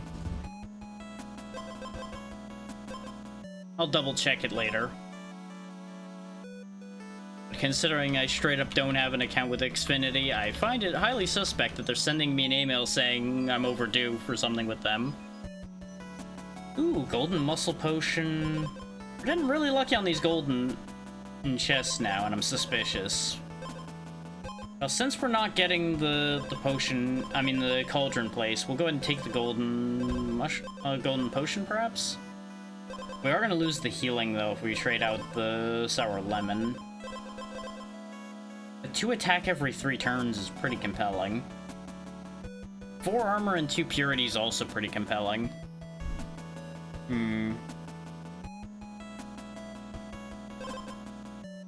This would give me a healing method. But this was also something we successfully leveraged. 4 poison on hit on the first turn is also pretty good. Let's take the poison, actually.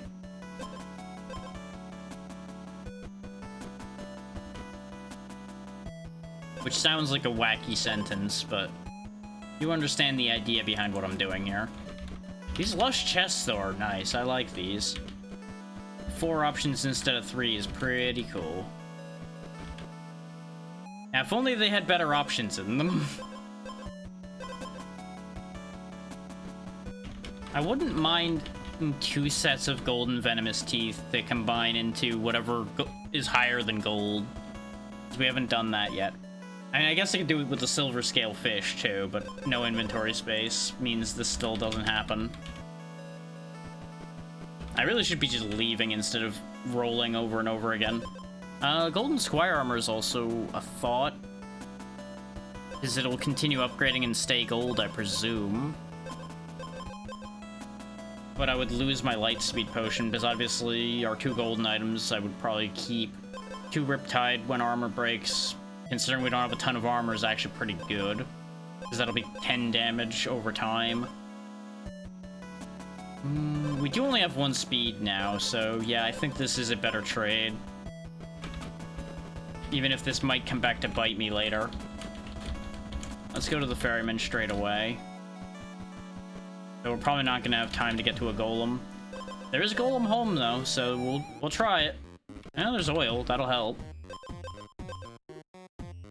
I feel like giving up our heal, though, is going to get me killed.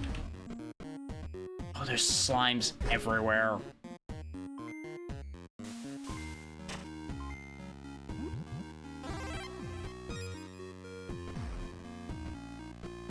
Well, we can heal back to full health, though. Not sure about that question mark I moved away from to avoid the slime was the golem. It's not gonna matter now anyway, because I think we lose this piece of how much armor he has. And we don't have enough armor or health to counterbalance his defense. Because as you can see, we're chewing through it, but it's not gonna be fast enough. Yeah, giant murder snail. So close. We broke through his armor, but we still died. We did better than I thought. I really thought we weren't even gonna make it through his armor.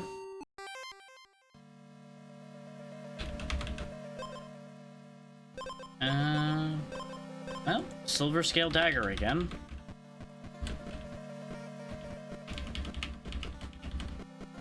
Yeah, we found a turtle earlier as well. It hatched out of one of the eggs we picked up.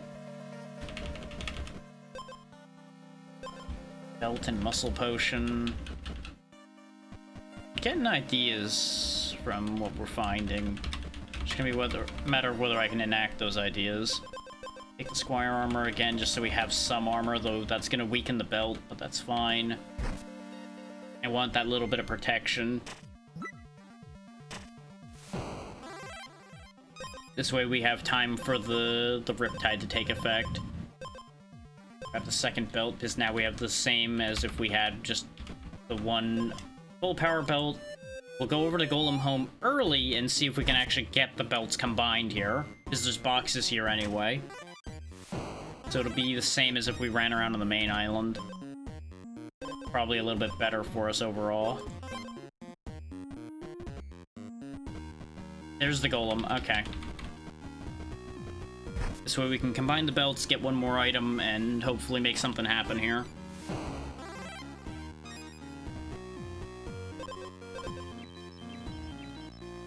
Not that this is particularly exciting with just 6 max health, but if we ever get rid of our armor item, it will actually be pretty good. Gotta get through the slime first. It is unfortunate that Riptide kicks in at the end of a turn. Battle start, gain 1 attack. That would put us up to 4, but I think the poison's gonna be better for us. Case in point, a fight like this where we'll actually be able to just kill him immediately because of the poison, so he doesn't get an attack off. Tree bark egg. There's a lot of eggs in this. You know what? Egg. It's fine. We'll carry egg for now.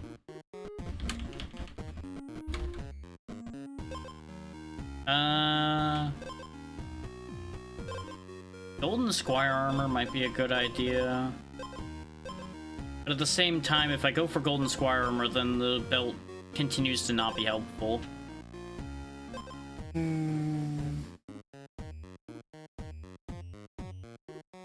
We're also going to be fighting the slime, actually, so I'm going to replace the Squire armor with the Muscle Potion, and we'll golden the Muscle Potion. This way we get the 2 attack. We're going very aggressive here.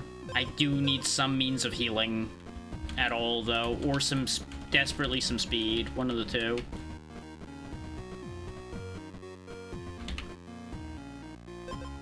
Stun yourself and the enemy for 2 turns. How about we don't? How about we fucking don't? Did you ever consider don't?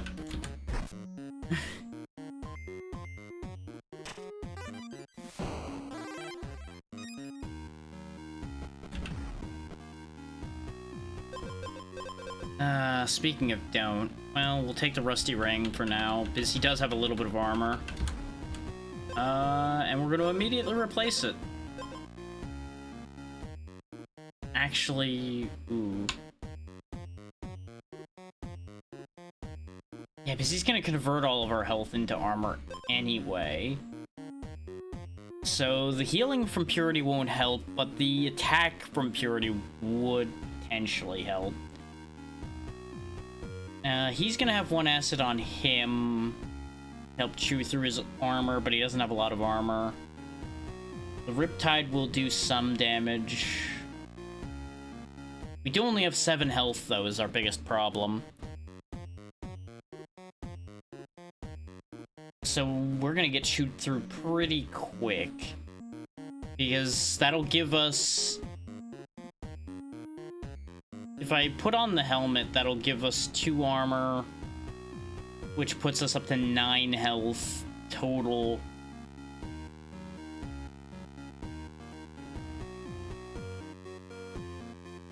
So I don't think it converts our health, our max health, so I think the heal from Purity might still work. I think it's worth trying.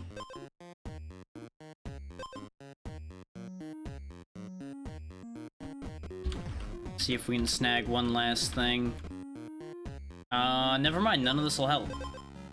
Well, the Squire armor might help a little bit, but I don't think it would matter enough. The Riptide from Exposed could do something, but I don't know if it would be in time. Because that would mean we're down to dying. Because I don't think it'll line up right that we would get the exposed proc from him doing 4 at a time. Oh, depends on if the purity actually heals us or not. But if I take this and I don't need it, we'll lose out on finding what the finding out what the tree bark egg gives us, because that's what I would be trading. Because we need the purity helmet and we need everything else we have. I should have went for the campfire, but we're not gonna make it. I think I've swindled myself here. We'll find out.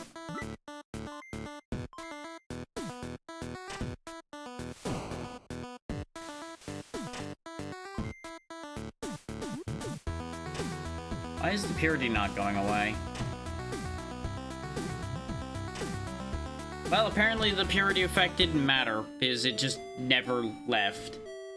I must have forgot something. We were doing so well on getting lucky with items there, but it was an odd mix of lucky and unlucky. We were lucky that we were getting golden items, but they were not good golden items for what we were doing.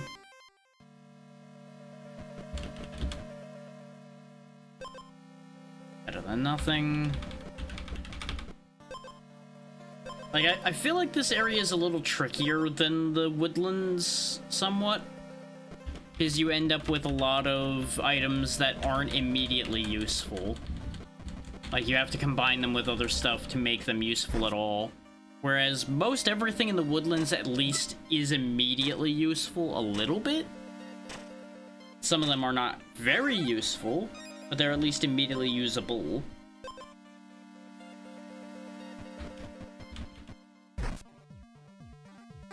So it ends up being a tricky exchange there.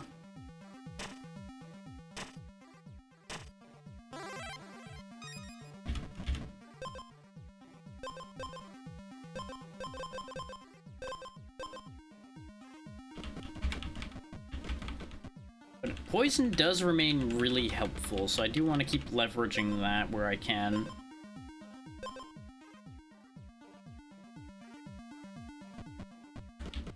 We'll see about playing multiple instruments here. We'll go back to the abandoned quarry because I do want a different weapon. I don't really want this one. On hit, lose 2 health, gain 4 armor, 4 attack.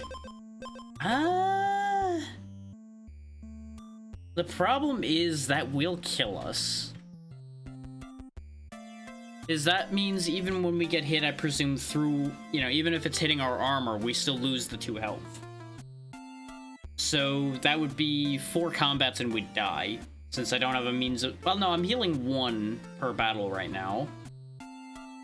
We can try to leverage that, actually. We can try to make that work.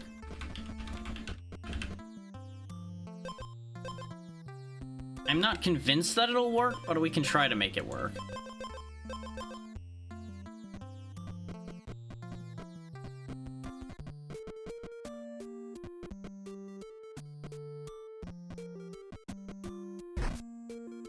Rogue. Thankfully, we can just take him out straight up. He is the power of the axe. 1 speed into 3 armor or regeneration. We need the regeneration, because that'll actually work really well with our trade health for armor effect that we've got going. So we might actually have something here. If nothing else, we have decent base attack. Problem is, we are losing health faster than we're regenerating right now.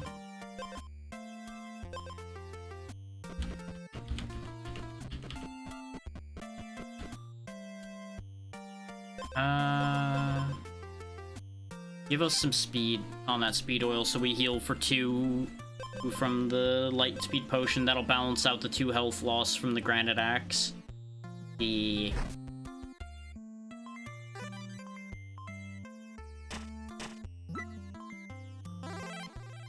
Okay, it is when we're hitting things too. I keep getting the on hit backwards. So actually we're just slowly defeating ourselves at the moment. We don't... The fights we're doing that are too short keep losing us our opportunity to regenerate. Also, the lights just flickered, so, that's a thing. I don't think it's a concern at the moment, but just advising. This is a different area type. I don't think we've been... Oh no, this is the fire area, I think. I'm not sure. We don't need new oil. You're gonna die immediately, which is not to my advantage.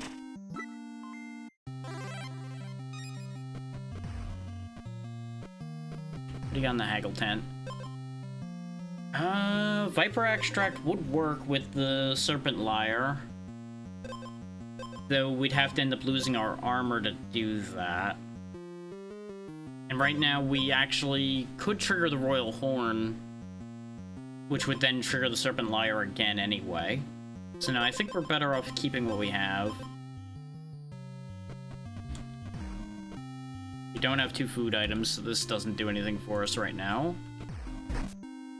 You're gonna get boosted attack a little bit, but only by 1. So actually this is a good fight for us. No, it isn't. I don't know why I thought that was gonna be a good fight for us. I thought he was gonna live more than 1 hit, that's why I thought that. Okay, he has -1 speed at least, so we do have that advantage. I do think, though, we're gonna die of our own power here, which is going to be very funny, but very unfortunate.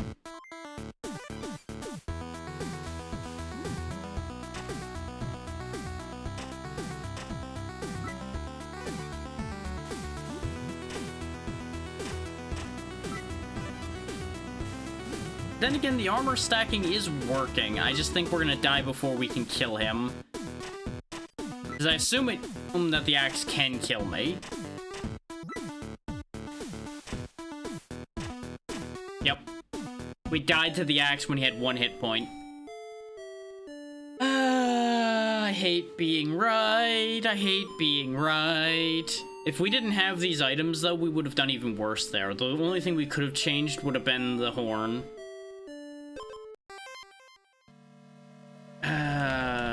That sucks.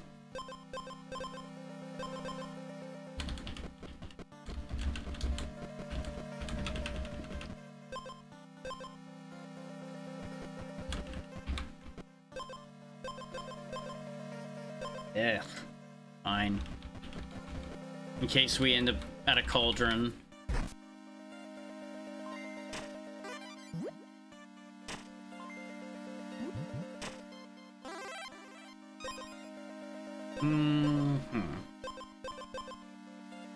Don't really have armor to speak of, so I think the speed will be better for us.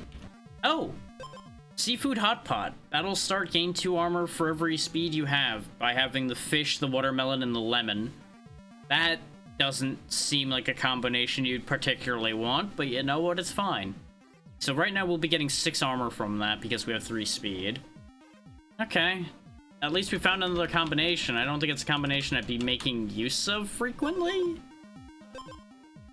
But it's something.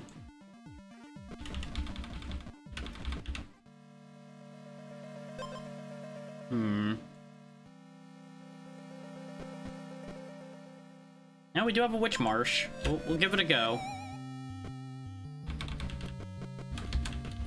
I feel like this is another case of experimentation that's gonna get me killed, though, especially since I don't have a real weapon and I only just realized that. You can have that and that. Underwater watermelon. That'll start exposed and wounded, decrease 1 status effect, and give the enemy Riptide. Okay, so it combined the 2 effects, essentially. So that's what the cauldron does. It just merges the items together. That's a somewhat disappointing thing, but we've learned now. This is what happens when you're committed to learning new mechanics, and you don't necessarily think of the consequences thereof. But it's not bad. I mean, it decreases potentially negative status effects, so there's that. Sure, I'll take a second Pure Lake helmet, I guess. I need a weapon. You, get out of my way and give me a weapon. This does at least guaranteed give us a way to remove our own purity as well. Well, I was gonna set up to get a golden helmet, but you know what? I guess I don't need to now because we're just given one for free.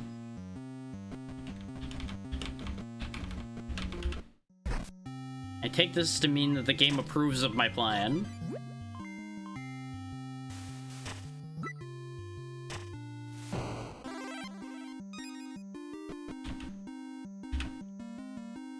We can't afford these. But the Basilisk scale would be nice. Can I haggle? One more time? Hey! We actually managed to haggle twice, and now we can afford the Basilisk scale. But that does poison me. That will last a little while. But he's... Oh wait, actually it'll work out reasonably well, because he's going to turn all of our health into armor. You know what? Alright, bet. We'll give it a go. This is a terrible idea. I need to get a weapon. Like, we have an anvil and an oil here, but I have just a stick. I'm gonna upgrade the stick because I don't want to run off looking for a weapon and potentially not find one. So I'll at least buff this up and then go find a weapon.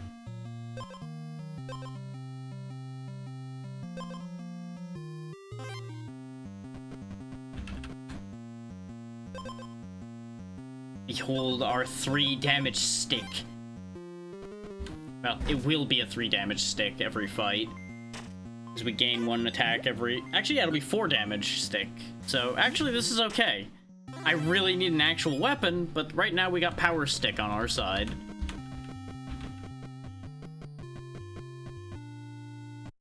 Out here, we're playing Breath of the Wild, apparently, now. Just winning the game with a stick.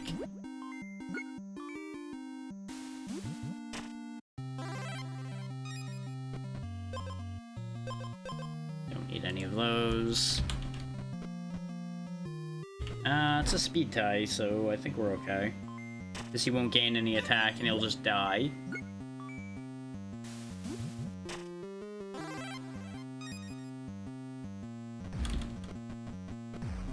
What are you? I presume one of the witches of the Witch Marsh. I have no idea what they're gonna do for us, but you know, we may as well find out. Ooh. Yeah, choose wisely. Scepter of Greed, which is 6 attack, or the Helmet of Envy, 3 attack. There's a catch. There's gotta be a catch. Greed or Envy? Like, Greed, I presume, is gonna do something involving my money. Envy, I would presume, is gonna do something involving enemy statistics. Like, if I have less than an enemy, something happens or something. I mean, I don't have a weapon, though. And this is a lot of attack. What doesn't kill you completed. You cannot gain gold. I see. So I just can't get money anymore. I have 6 attack, but money's useless to us. Okay, you know what? That's okay. Also, the game did flicker there. I don't really know why. That achievement pop made everything freak out, I think. That's my best assumption.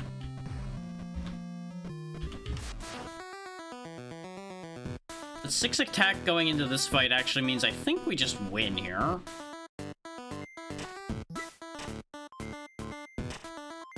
Actually, no, we'll have more than 6 attack because we'll get buffed up a bit. And we have Riptide damage on our side as well, so yeah, he just loses here. We win this one handily. Greed is good. What is that?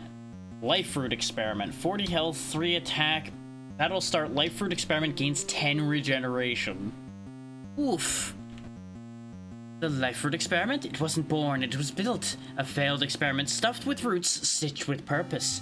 Looks like it can't die, but I don't think it knows how to live either. Well, that's a hell of a thing. We got a haggle tent over here. I do have a little bit of money. Slime Heart. Remove all your acid and restore 2 health for every acid removed when we get to wounded status. And the Friendship Bracelet. We'll take the Slime Heart for now, because we can afford it. And now we're completely flat broke, and we're never gonna see another coin ever again. Clearly we want to go to the Sunken Palace when we can't collect any gold. Yep. Now we're going to the Boneyard Bog, because these should be good items. Obviously, all we have to do is ditch the Greed Staff to fix our problem. But right now, it isn't a problem, so we're gonna keep it.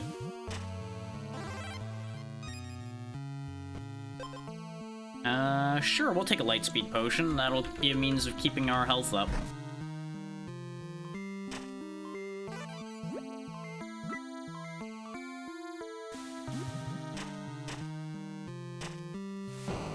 There we go.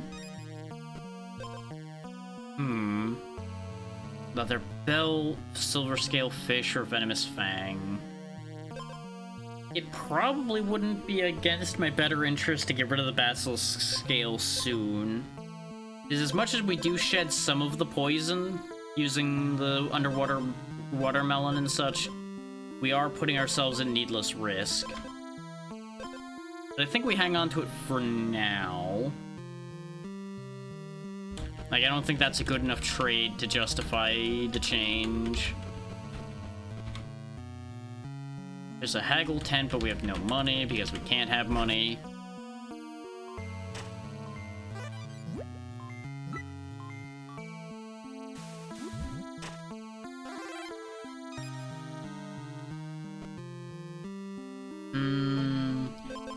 I could try combining the slime armor with the slime heart. That might actually do something. And it's the same armor as the basilisk scale. Nope, that is not a combination. I probably need the slime sword as well or something. Let's go ahead and slap some speed oil on that so we get more health from our potion. Not to mention it gives us a little more assurance that we're faster than our enemies, because 7 attack's pretty good. There's an egg. The speed oil does also mean I could probably get rid of the sour lemon. I do want to know more about more of the eggs, but I'm not confident in being able to defeat the life fruit experiment right now. Because as much as we do have a lot of attack, remember it does have a ton of regeneration. It starts with 10, and it has 40 health, so it'll chew through us faster than we could chew through it right now.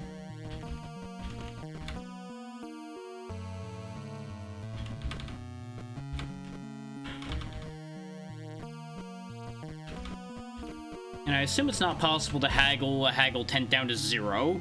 That would be very funny, though. I do kind of want to find out what happens if you haggle too much. Like, will they attack you, or will they just throw you out? Silver Scale Gauntlet. There we go, that's something. And there's the Pure Lake Chalice as well. Riptide every other turn is good. I think that's where we get rid of the lemon. This is one of the things I was looking for, though, when we had the silver scale knife. We'll go ahead and hop into the sinkhole and see what happens. But yeah, turn 1 we put Riptide on them, and then turn 2 we'll also put Riptide on them, guaranteeing us 10 extra damage. Sinkhole away! I think we got put somewhere boring. Not helpful right now. There's a shop here, so I guess we got put on Merchant Island, which is horrendous for us when we can't pick up any money.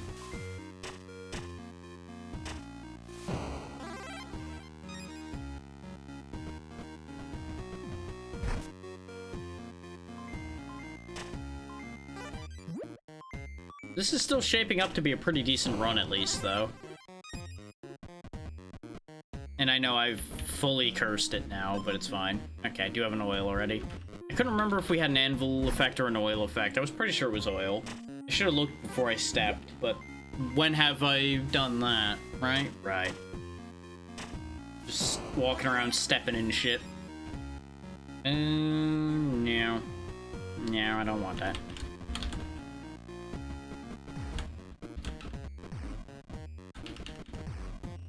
The only problem with the Lightspeed Potion plan is the fact that it doesn't heal more than once. It only heals at battle start. We did end up buffing that dragonfly, but it's fine. And here we go. Okay, so Life Fruit Experiment. It doesn't have any speed or armor, so we got that going for us. And it does only have 40 health. At 10 regeneration means the first, like, 4 attacks are gonna be, like, next to meaningless, though, is the problem. We are gonna have some acid on us to get some health and armor back from this, but the Riptide might be the thing that makes or breaks this fight for us. And the Purity.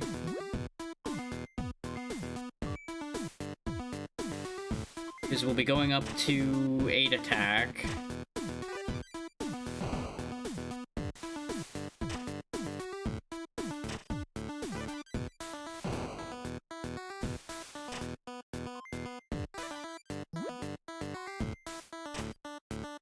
And now it comes down to trades. And that's where it's gonna get spicy. Yeah, he still has too much regen. Because we actually shed the acid at the wrong time. That build was good, but it needed a little something else. Ooh, Pure Lake Potion. Battle start, remove all of your armor and gain 3 purity. Yikes. That's great when you don't have any armor, though. Just 3 free purity. Ooh. The Life Fruit Staff. When wounded, gain 3 regeneration to attack. Manage to haggle twice in a row without failing. That's some neat stuff, but it's not that helpful. Let's try Kingmaker out for a little bit. I'm curious about that. Items in Kingmaker are split into bundles, 3 bundles per area. Select a total of 3 bundles. These will determine the available items in Kingmaker. Okay, so we get a bunch of crowns to have different skins as well. Ah, okay, so these are just all the items you have available in the various areas.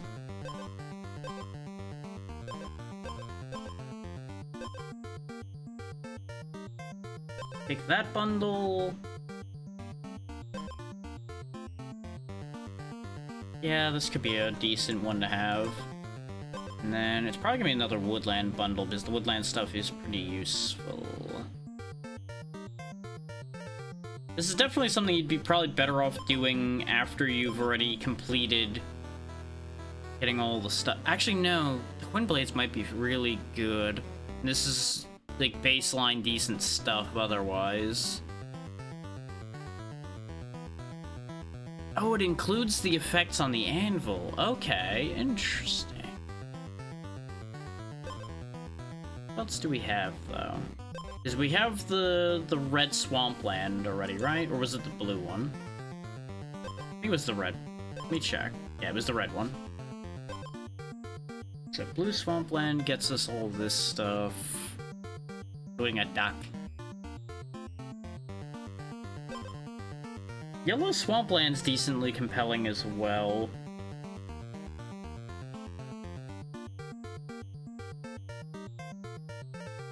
Oh, there's one of the countdown items, one of the tomes.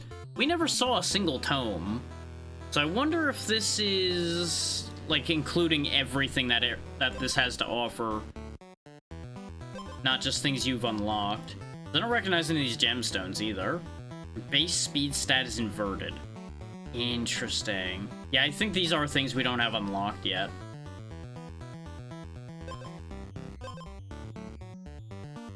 Go ahead and take the yellow swamp bundle.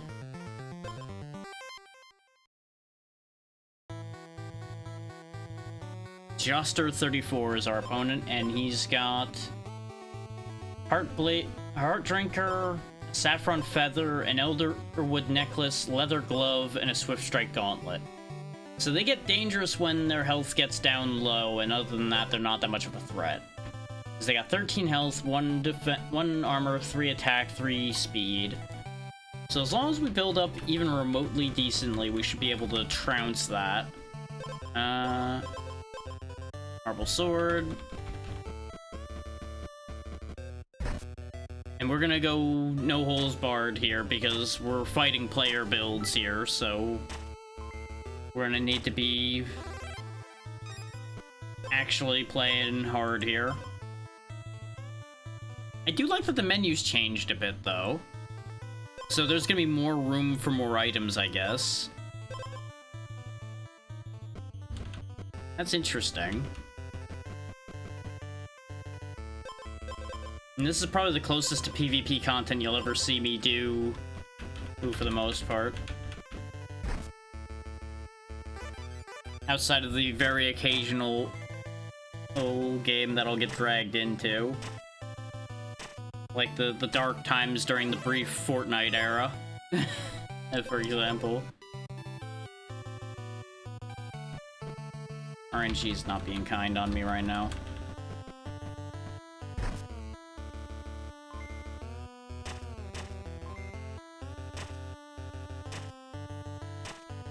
I really need the Serpent Lyre. But I don't actually know if it's available. I think it was in the same bundle as the sword. It would be real harsh if it wasn't, but it easily could be that it's not.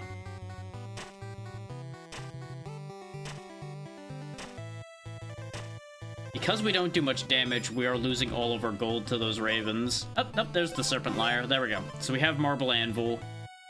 This way we at least get our 3 poison on them and our 3 attack for us.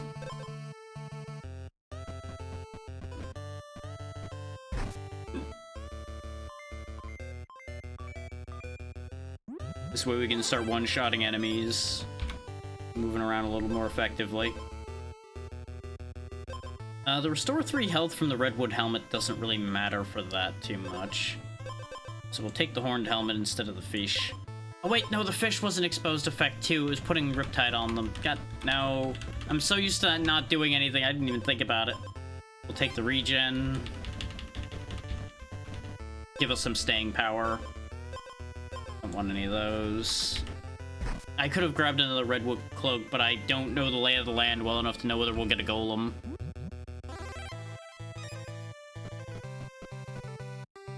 What's the horse do?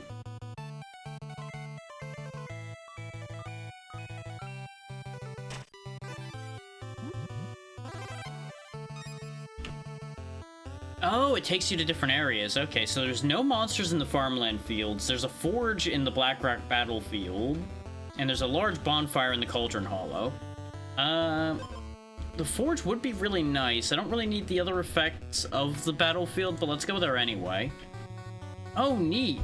It just straight up carries you to the area, so you could walk here, I guess. Yeah, this is why I wasn't too fussed about this area, is because weapon piles aren't going to help us, because I want to keep the Marble Saber for the moment. Explode.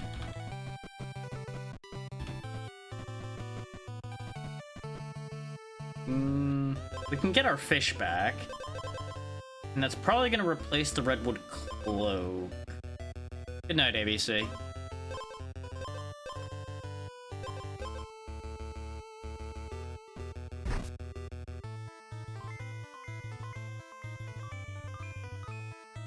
There you go. It took you a long time to get to the last part.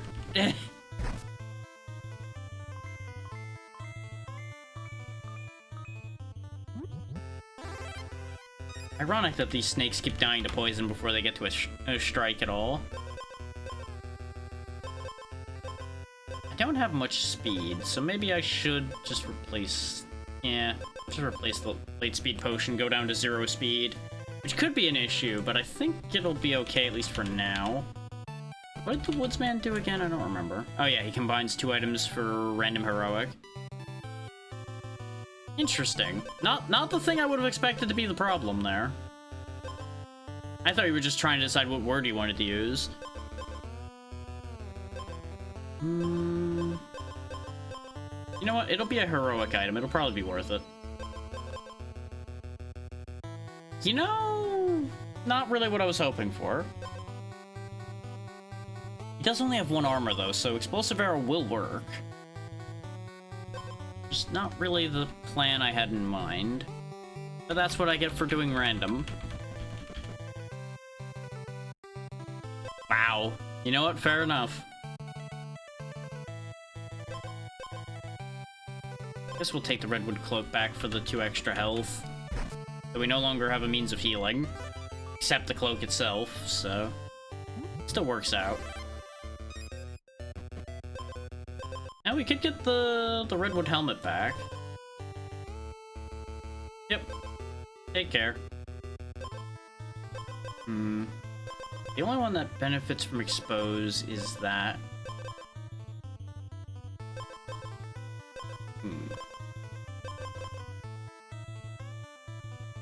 Now I think we just leave that and hope we find something else quickly. Ooh, golden items. Actually, yeah, we'll trade for the Golden Squire armor. Give us some more armor. Yeah, that should work out. We are slow, though. That's gonna be our biggest weakness right now.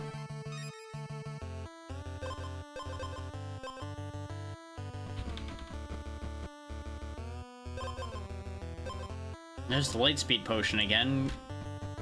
Because they missed the part about us being slow.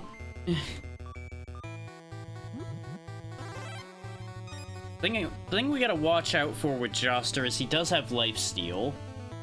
And remember, when he gets weakened, he will start double attacking, so he'll start healing twice. So we might still lose this, because he does have decent attack. But we'll chew through him pretty quick, too. That's gonna be our big advantage, is we do have more attack, and we do have regen. So it won't last for very long.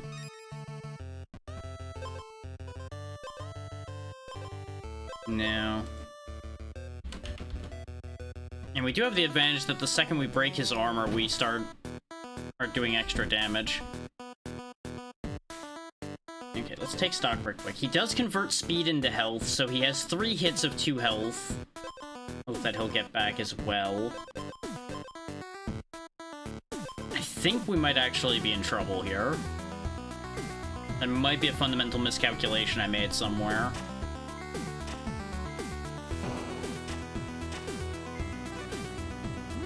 Or not, he's just suddenly losing all of his health. And getting it all back. And then dying. Okay, so I did calculate right. Our next opponent is Purple Bunny 6121. Who has 6 items, a hidden dagger. Okay, so they have turn 1 lifesteal, but nothing else. They will get extra attack from their whetstone. A bunch of freeze. I don't like what they're thinking of with that. What they're doing there is gonna be nasty, I think.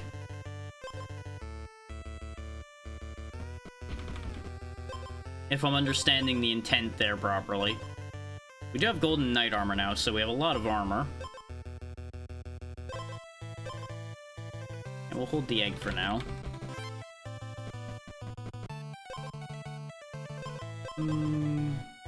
Okay, so there's there's the redwood rod as well. So you'd need the redwood helmet, redwood rod, and I presume the redwood cape to make something. So we're not gonna bother with that because I'd have to give up my marble sword. Which, don't get me wrong, the marble sword's not that great. Aside from the fact that we are benefiting from a bunch of extra effects because of the combo.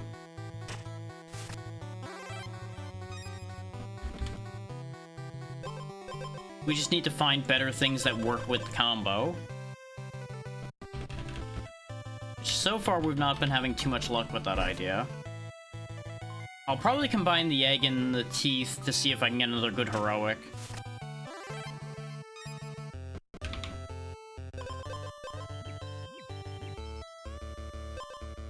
Okay, not bad. Chainmail.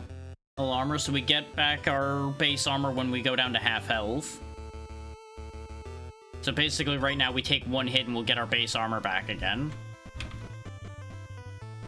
Actually, the night's almost over, so let's go ahead and heal.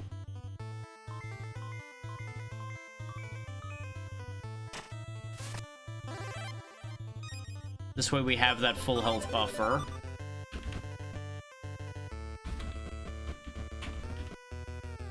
We've been getting pretty lucky here. We'll take the rusty ring just to use it with the fairy. See if we get something cool. We got the Redwood Helmet again, which will heal me, so not the worst thing.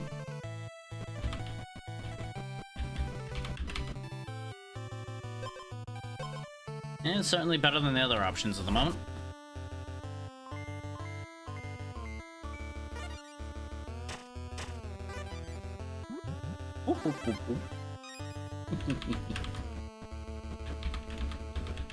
Like, this setup is pretty cheeky at this point, I'm not gonna lie. I don't entirely feel good about what I'm doing here, but it's working.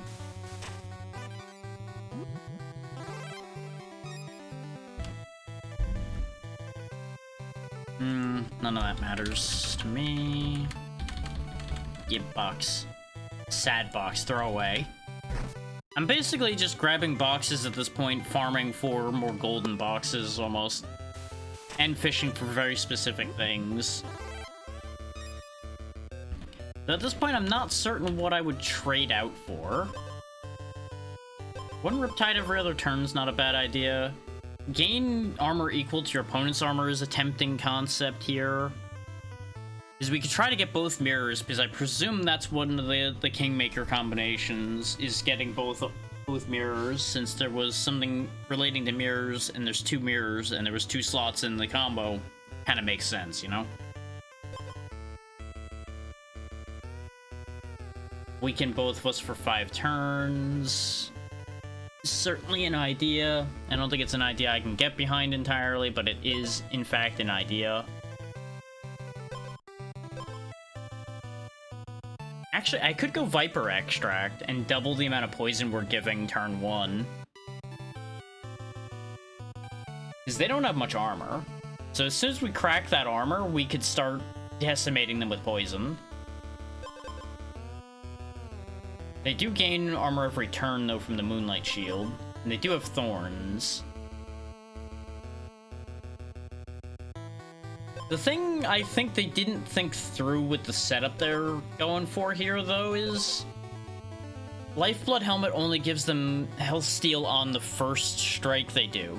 So since they have armor, they're very rarely going to benefit from that, especially in this context. Hey, let me move the mic back over a little bit. Now the Thunder and Lightning is gone. Yeah, I don't think that's gonna work as well as they would hope.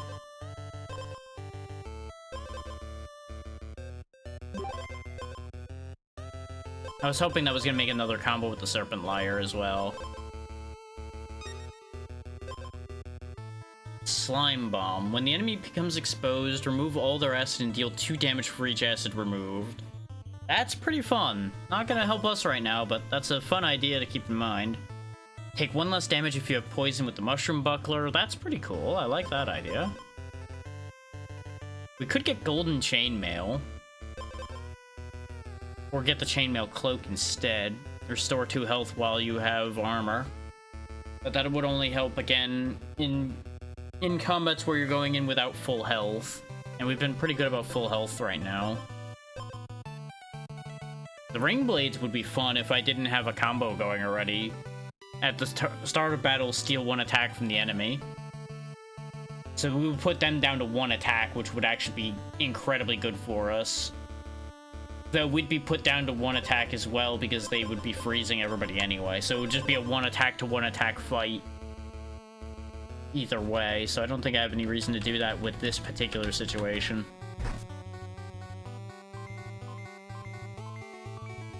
So then again, yeah, we do buff up. And then we'll lose it after some of that happens. What's their speed? 0. So if I get 1 speed, we would be faster than them. Yeah, let's take the speed oil. I have an idea. I don't really want a gem at the moment. The jewelry box in particular is not super useful to us.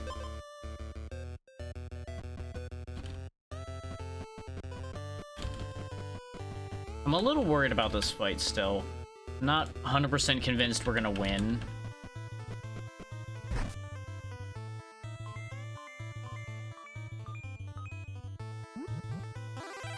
The double poison, though, is wicked.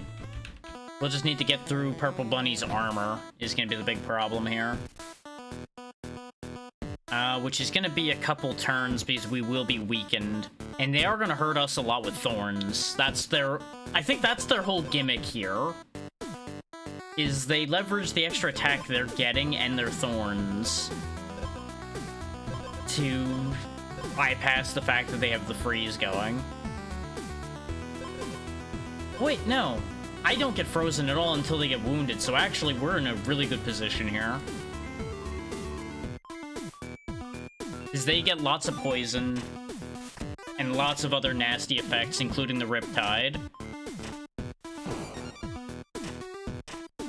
So now they die to poison. They just got eviscerated.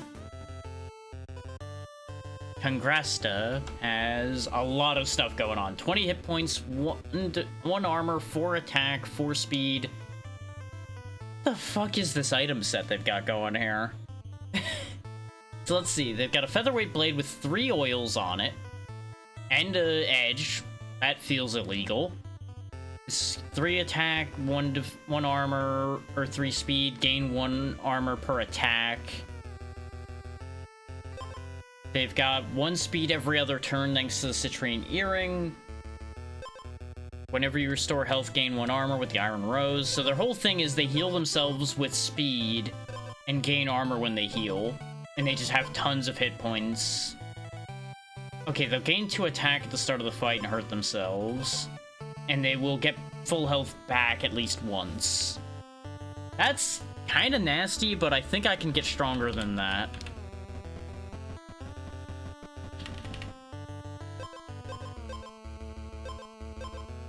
Because right now we've got some pretty gnarly burst going on here. So I think if I leverage my burst potential properly, I think we just win. Oh yeah, we're up to champion armor now as well. So I was right thinking that these upgrade to champion gear.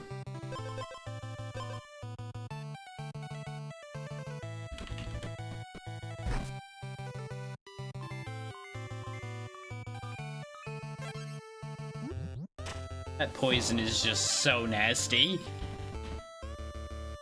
Let's see, Bleeding Edge or Oozing Edge instead of our regeneration. The Bleeding Edge would be better, I think. Because it'll be every hit heals instead of running out of regeneration after a little bit. The Oozing Edge is also tempting because it would be 5 poison. Oh no, the first time they gain poison, so it wouldn't be any better. Yep, Edgelord complete. I guess, yeah, that was the first time I changed edges. Yeah, so that makes sense.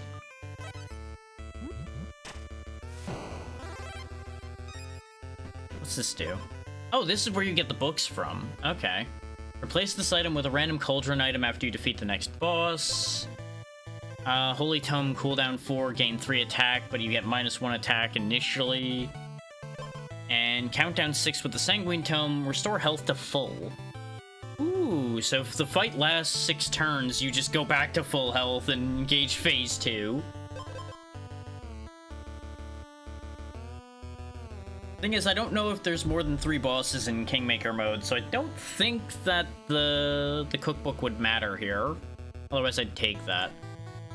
But now we know how to get the books, at least. I really need better stuff for my other 2 items, though. Ideally, more good expose effects would be incredible. For now, let's go ahead and just add more poison.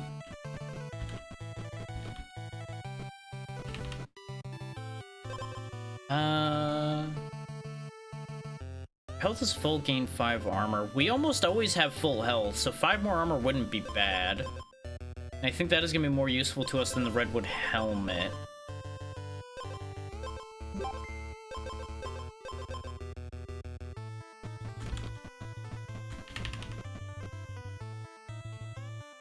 So it's more than likely going to rotate out before too awful long if I find anything interesting. Like, technically we need attack right now, but the reason why I say technically is because we're kind of winning by not attacking. Like, if I wasn't using the Marble Anvil effect for triggering most of what I'm doing, I could just go to the Pacifist Staff and be fine.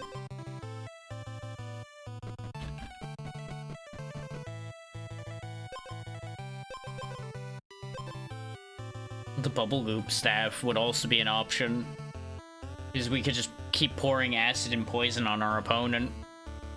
But we don't have enough speed for that idea. That would actually be a good play for this guy to have had, considering he's got all that speed going on.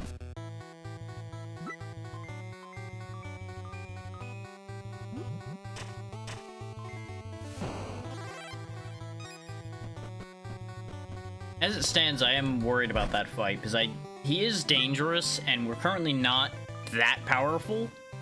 Like, we have real good initial burst with all that poison, but he will have some staying power for us to worry about. Oh, considering he has that potion. Which, I feel like that potion should be illegal in Kingmaker, considering it's basically, hey, I have a second health bar for you to kill.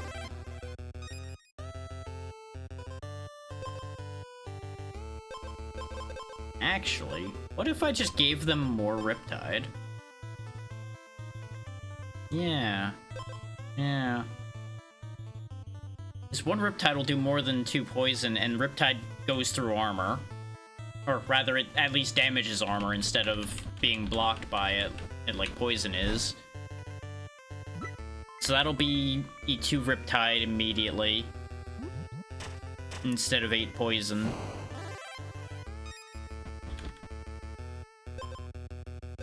No. I would love to find a Golem. I could go for even more Riptide, just 15 damage over 3 turns. They do only have 20 health. And they're gonna lose 3 of that immediately, but they will heal it back as well. Because I gotta remember, they're healing 4 health every turn for a little while. They have 2 turns of it working immediately. Well, it'll work for a 3rd turn, and then it starts getting finicky from there. They will get a bit of armor as well.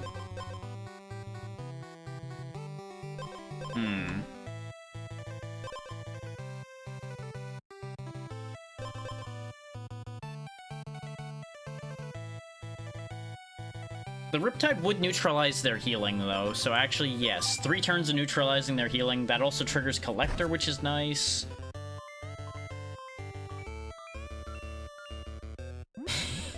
That's so mean. We're 2 gluttons fighting it out. He's got a bunch of steaks, and I've got a bunch of fish that I'm just juggling around to slap him with. Ooh, golden box. Ooh, that's actually somewhat tempting, because the 4 poison on first hit is nice. If this was champion armor, gold champion armor, I would take it, because I could combine the 2 golds at a golem. But no. Well, then again, we would have gained 1 more poison if I swapped the Viper Extract for it, but it's fine. Nope. I think we've just hit a point where we're just getting Bubkiss now. Oh, hey, we walked all the way home, as it turns out, because there's our starting point right there. That explains why we're starting to see fuck all.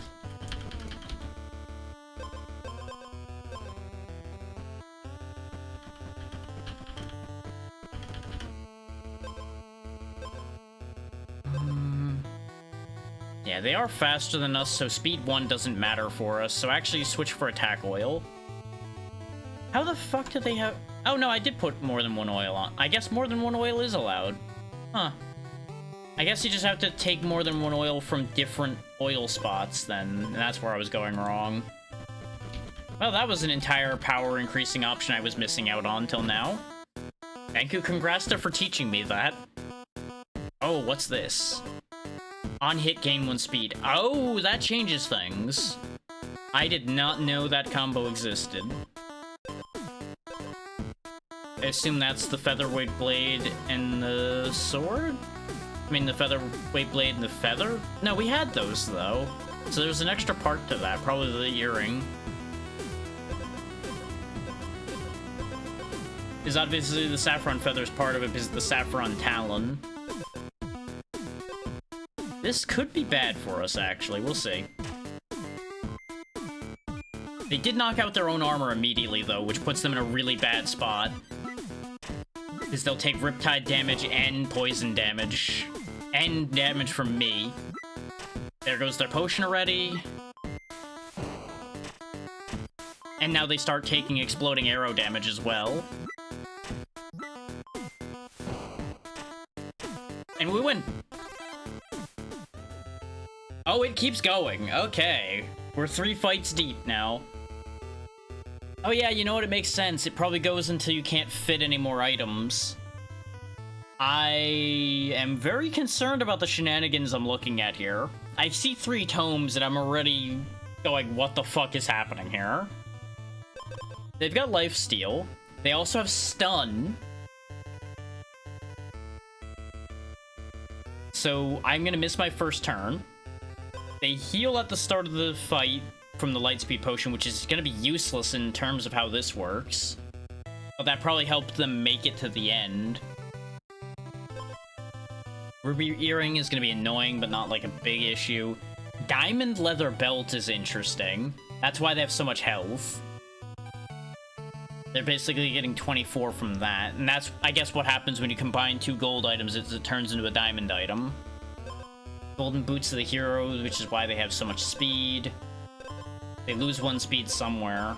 Yeah, they lose 2 speed from the Marble Mirror. They got the Stoneborn Turtle, so every turn they're gonna be healing 1. They'll start by getting 2 armor. They're gonna work really well against me, actually, because they're gonna steal... Well, they won't steal my armor, they'll just match my armor. I have to kill them before 6 turns pass, so they're gonna heal. They get 6 armor in 4 turns. And 3 regen in 4 turns. And they'll have 1 thorn every turn. They're really annoying. Like, they're designed to be just a pain in the ass.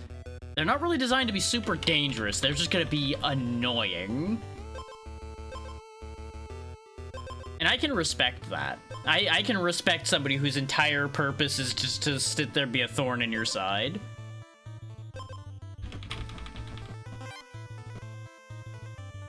We don't have 2 different food items. We have a lot of fish.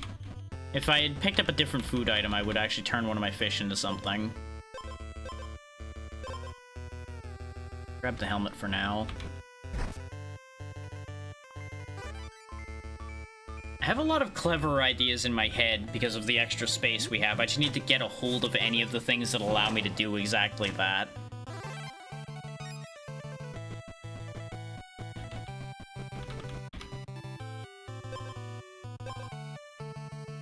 Actually, yeah, we'll go ahead and trade out for 2 horned helmets. See if we can get a gold horn helmet going. No, none of this is what I want. Get our 3rd oil, so we have 1 of everything. Oh, there we go. That was another challenge, as it turns out.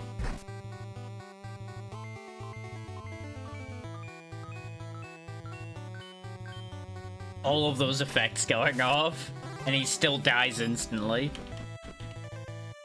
Ooh, a jewelry box. Hang on. Ruby ring, emerald earring. Actually, restoring 1 health every other turn could be funny, but we don't have a ton of max health. I think I'd be better off... now, the citrine earring wouldn't help me, though. It would take a few turns for us to get faster than him, and... we do probably want to be faster than him, though. I think I will still take the emerald earring, though. Give up the horned helmet plan. I'm gonna be shifting plans a bunch here, so don't be surprised if I keep tossing things away.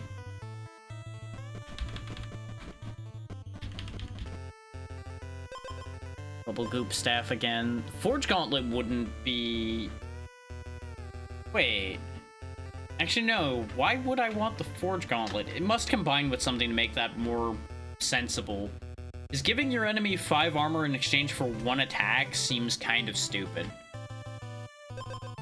And I assume if you gold it, it would be 10 armor for 2 attack, and then 15 armor for 3 or 4 attack, one of the two.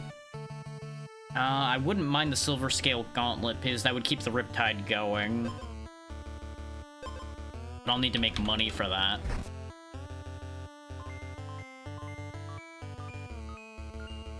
But so far, Riptide's actually been very beneficial for us, because it's, you know, free 5 damage every turn. It's kind of hard to argue with.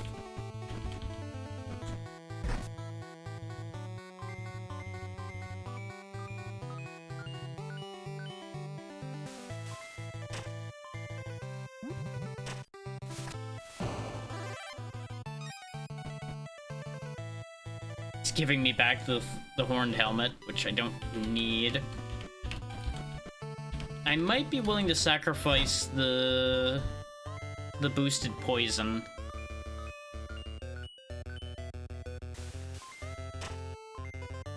I really need to get more high-end items to appear.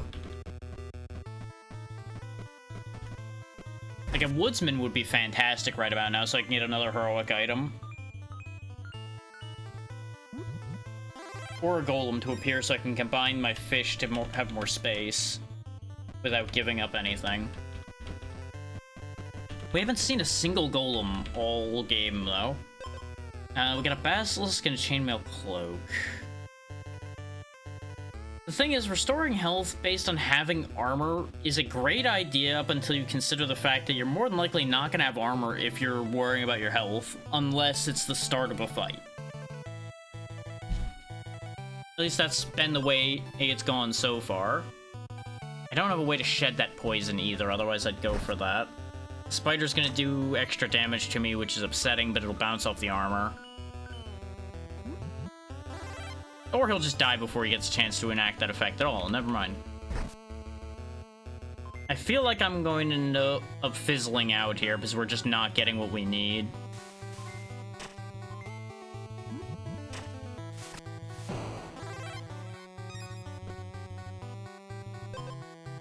The lightning whip would be hilarious, but it wouldn't help here. I would need to get a bunch of speed to make the Silver Scale Greaves work. I wonder what would happen if both of us had a marble mirror. I would assume mine would go off first because I'm the attacker, which would make mine useless.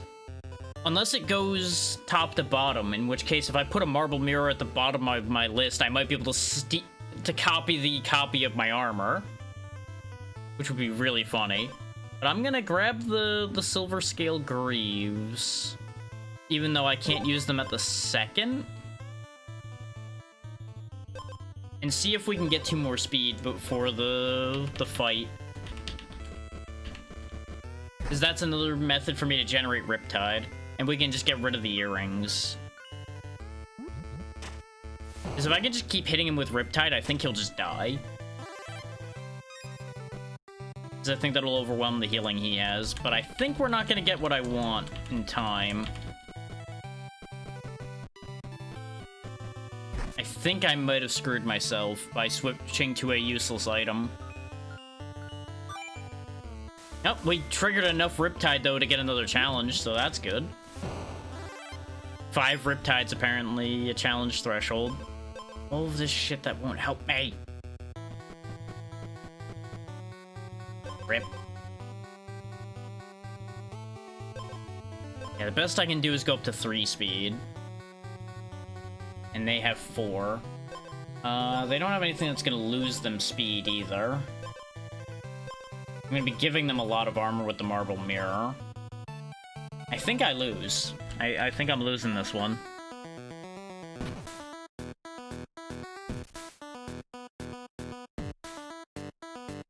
The good news is we do have a severe attack advantage. But I think though all those cooldown triggers they have are gonna ruin me. Not to mention those stupid thorns. And the stun that they start the fight with. Like, they really have just a dirty setup here.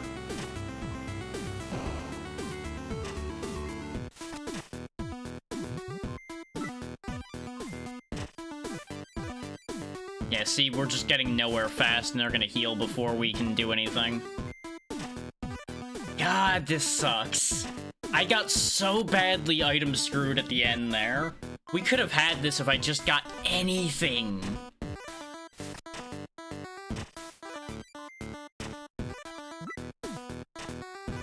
Well, we did get our armor back. It's not over, but we're not getting more Riptide on them or anything, so it would just be pure attack.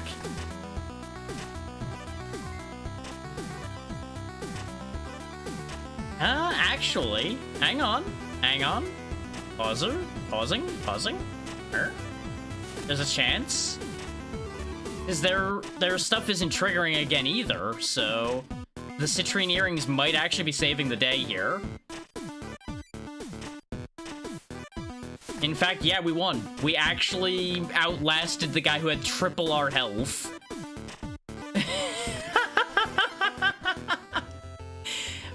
The fact that we had trouble actually hitting his health bar at first actually worked to our advantage because he didn't get a full heal from the book.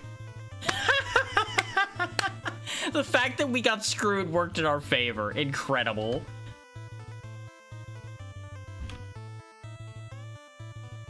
You can't make this shit up. You really can't.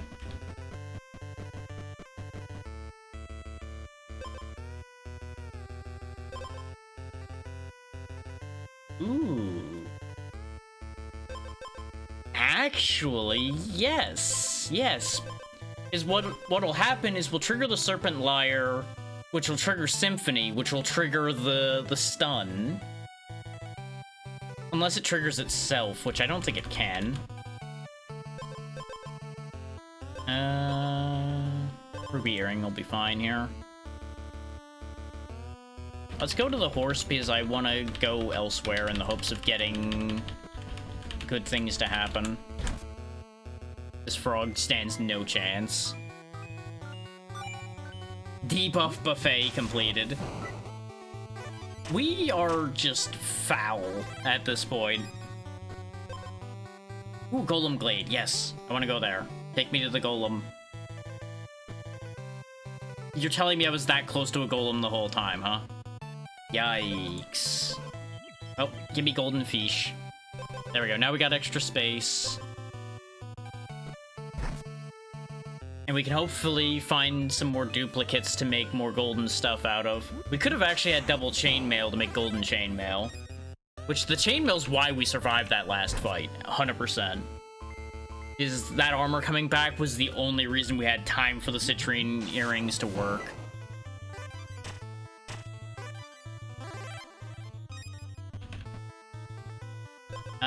Sure, we can get golden ruby earrings.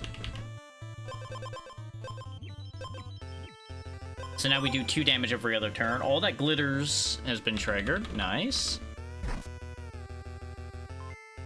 We are so strong, and I'm so pleased with what I've got going on here. I also wouldn't have minded golden citrine earrings, honestly. Sure, we'll grab a lightspeed potion for the second, but it's probably not staying. Somehow I just keep running out of inventory space. It's almost like I'm just grabbing a bunch of shit and hoping for the best or something. That doesn't sound like me. No. Ah. Oh yeah, we haven't even looked at our opponent, really. 39 health, 7 armor, 4 attack, 2 speed. He's got a redwood rod rather, with 1 additional strike at the start, so he gets 1 extra attack at the beginning of the fight. And he's got all of the oils. He's got a golden redwood cloak, so So he's got the redwood set, which, oh, when you go down to half health, it'll heal you to full. Yikes. So that's what that set does. He's got a lifeblood helmet, which won't help him here, because he's gonna... Oh, no, actually, no, I'm gonna go before him, so he will heal. Got emerald earrings. Oh, yeah, right, we have emerald, not citrine, right? He's got the elderwood necklace. Oh, his health is hidden. I guess that'll actually work in his favor. Because I won't know how much health he has left. He's got the Thorn Ring. He's doing a lot of damage to himself. But I see the trick behind that. He's got a lot of thorns. He's gonna self-damage himself so that his first hit heals him. And then when he heals a bunch from that, he's gonna blow up and deal damage to me with Lifeblood Burst. The thing is, he's kind of a one-trick pony. As soon as that's done, he has to hope that his thorns do the rest of the work and his staying power outdoes mine. Admittedly, we're kind of one-trick ponying right now, too, because if our pile of debuffs don't kill, we get in trouble, too. But we have higher base attack, so we could still make it work. I just gotta watch out for the fact that he'll get that big health bar back. So we do get that initial stun, so he actually won't get his heal, because I think since he loses his first turn, I don't think he gets the first turn effect. Depends on whether it delays that effect until he can actually take a turn or not. His stun... No, it skips your strike, not your turn, so yeah, I think he does lose out on that. Let's go to the Elderwood Cemetery. His hero graves might be great for us. Oh, there was one under the turtle, as it turns out. We could also make a lot of money here, but the money won't matter. And since we're capped out on items, I think this is the final boss. Acidic Witherleaf. We could get another Explosive Arrow, because they don't have much armor. Leather Whip would be tempting for the extra max health, but I would lose my entire gimmick, so it wouldn't help me. Giving them acid equal to my speed wouldn't help because they don't have much armor and they're not going to have much armor. I think double Explosive Arrow isn't a bad idea, at least for now, until I see what my other options end up being. We probably want to give up the Riptide Shoes unless I get something that gives me a lot of speed soon, because we are going to be slower than them. Actually, no, we're same speed, so if I get one more speed, we can actually make that work. So the Lightspeed Potion I gave up, ironically enough, would have been the difference there for us getting the advantage there. Not a lot of hero graves for there supposedly being... Well, then again, it only said there was one. It didn't say there were multiple. I keep misunderstanding that to mean that there's multiple of those things around. Oh, there's another golem, but we... Oh, no, we do have 2 explosive arrows, actually, so I can combine those to get an inventory spot. And then potentially grab something. Oh, wait, no, these are not common, so I can't do that. Damn it. Damn it, damn it, damn it, damn it, damn it, damn it, damn it, damn it. Well, let's see if this is something that gives me speed, because I may make a change in order to have the increased speed.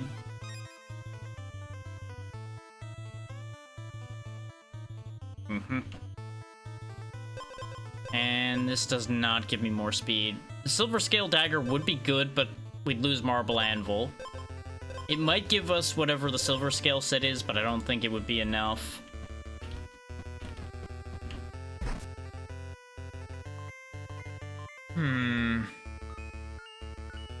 The good news is we do still have that extra turn of lockdown thanks to the stun, so I think we might still be okay. We still have a couple opportunities to get that one bit more speed that we need.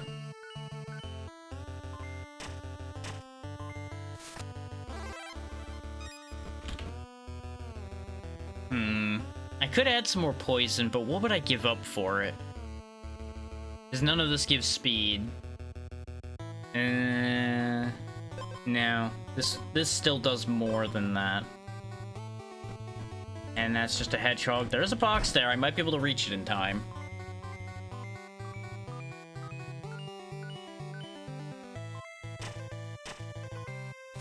Let's see how well this works out for us. Nope.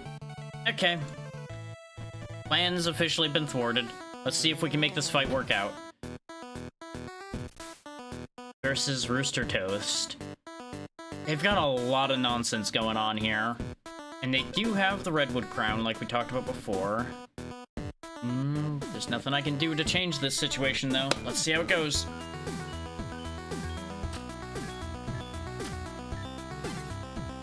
"15 thorns.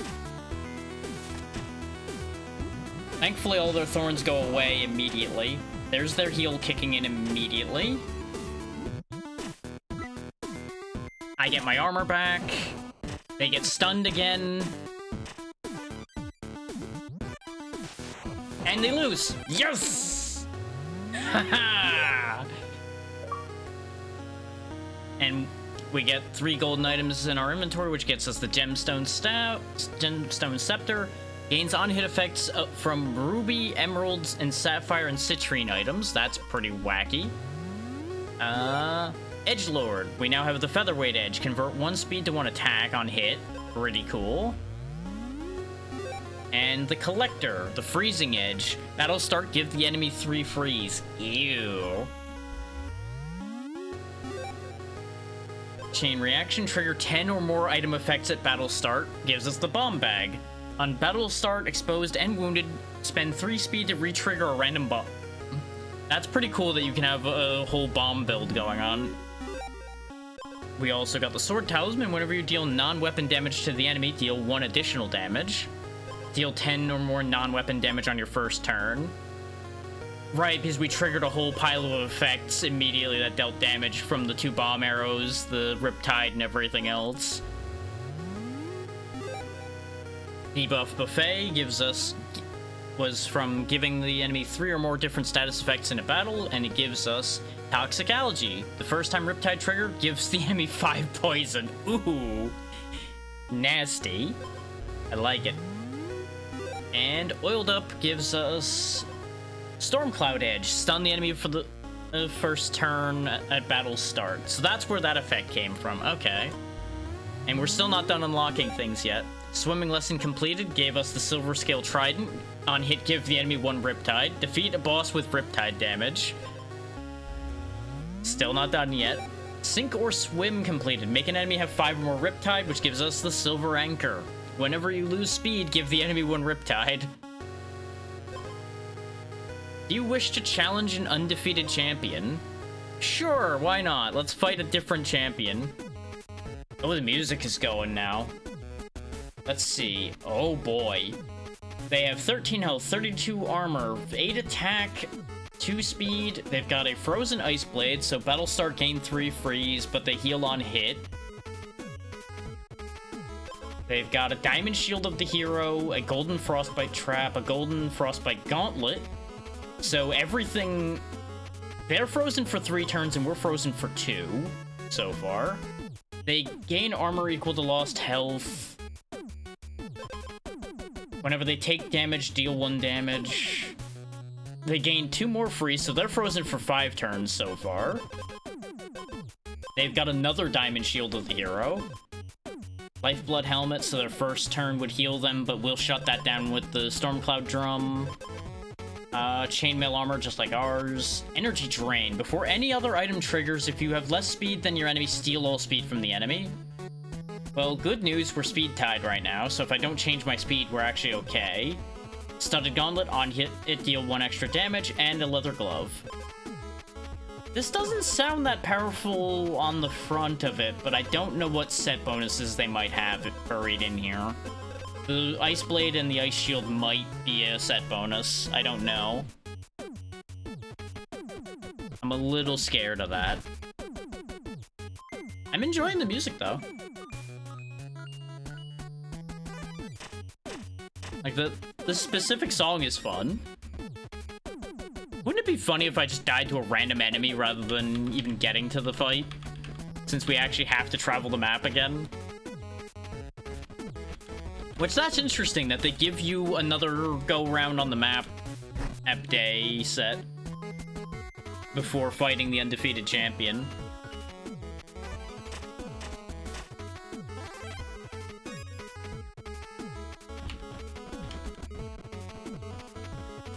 I'm gonna stand up for a little bit, though. Won't really make too much of a difference for y'all, but I'm gonna just stand. It's all one-handed keyboard work anyway. Is literally the entire thing I'm doing for this game is moving with the arrow keys.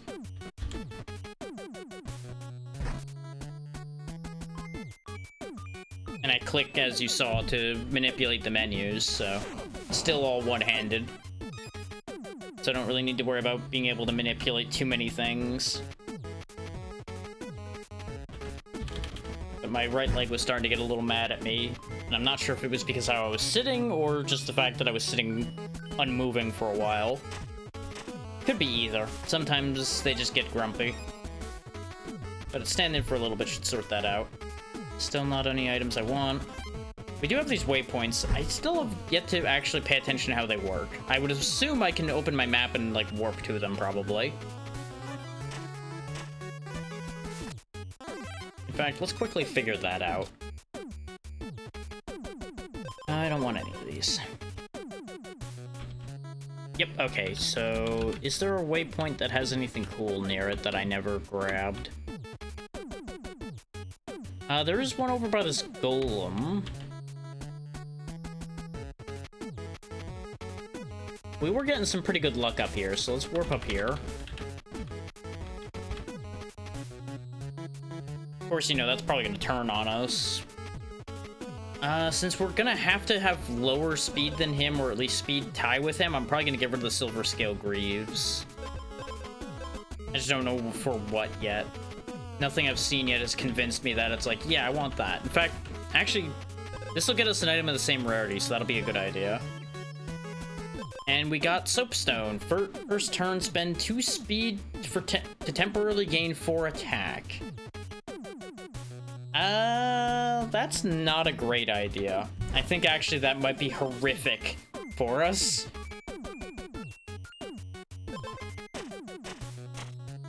Why do we still have 1 speed left? Oh?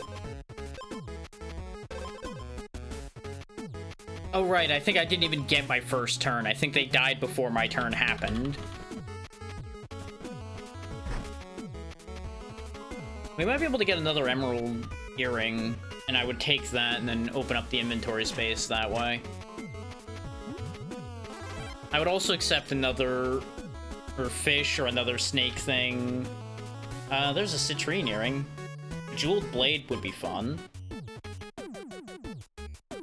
In part, I'm trying to keep the majority of the build intact because I feel like it's fairer that way. Because if I just rejig my build to fight theirs, then obviously I have a higher chance of winning. And unfortunately, that box did not give me anything I was looking for. And obviously, we did make a change tailored to what they're doing. I'm just not turning the whole thing on its head. The main part is I have the expose gimmick that I'm working with.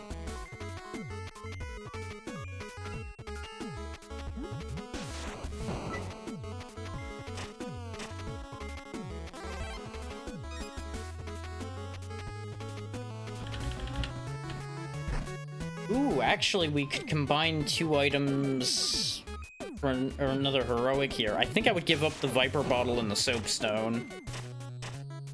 Because the poison has been less pivotal than the Riptide.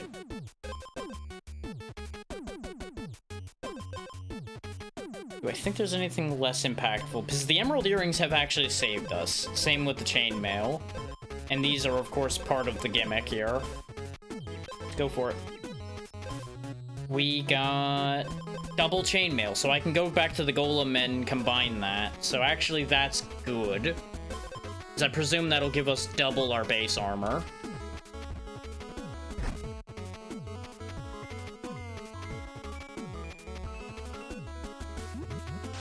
I would love to get more stuff based on expose effects, but it's fine.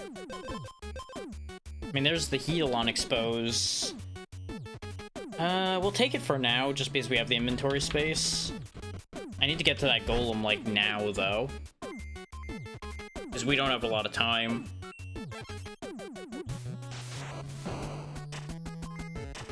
And for what it's worth, by the way, I'm just gonna keep going until we lose. Touch the waypoint.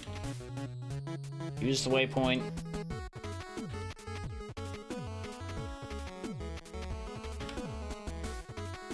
Oh, God damn it, I let go of the shift before I pressed the button. Oop.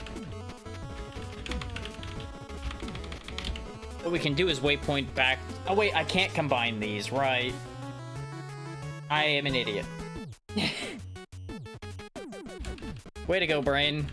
I was gonna warp back to the other box, but we can check this one first. This gets us golden fish, which will get us diamond fish. That's gonna be great amounts of inventory space that I'm not gonna be able to use.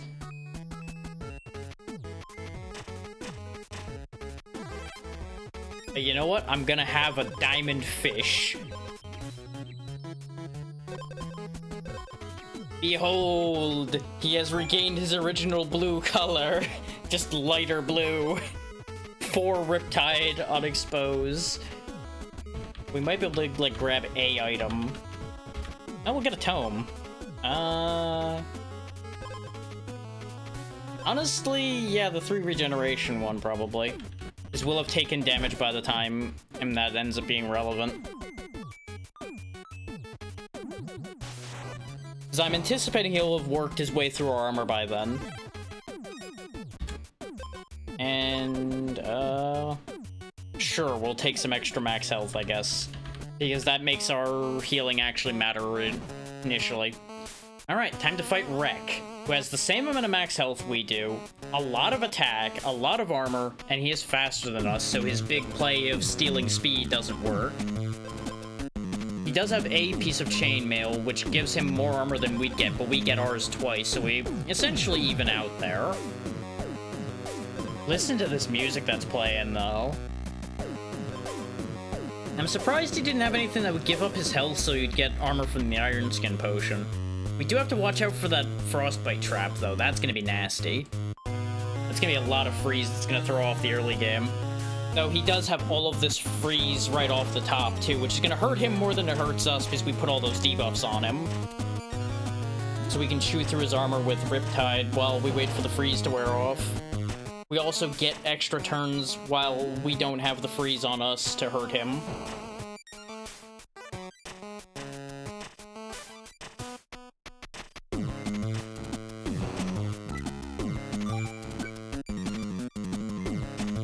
There we go, there's our 30 armor. And he got stunned again because he wounded us, but he gets all of his armor back now. It's gonna be dicey. I think all the freeze he put on us is actually going to win him this fight, which really sucks. His plan was real clever, and I don't appreciate it.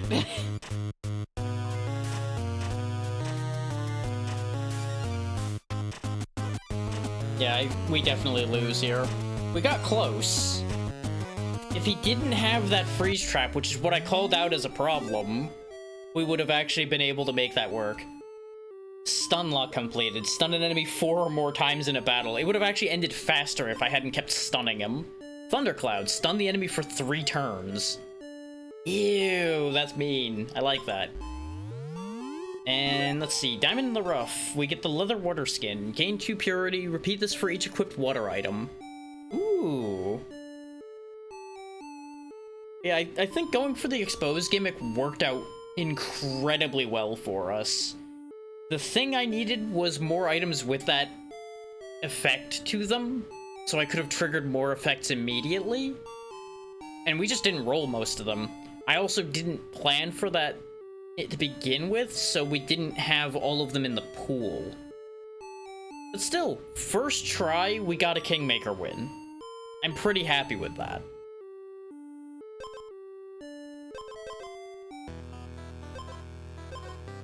Like, unfortunately, we only got 1 crown, so we can't buy anything. As you can see, they all are pretty expensive. Like, the cheapest one's just the Redwood skin for 5 crowns.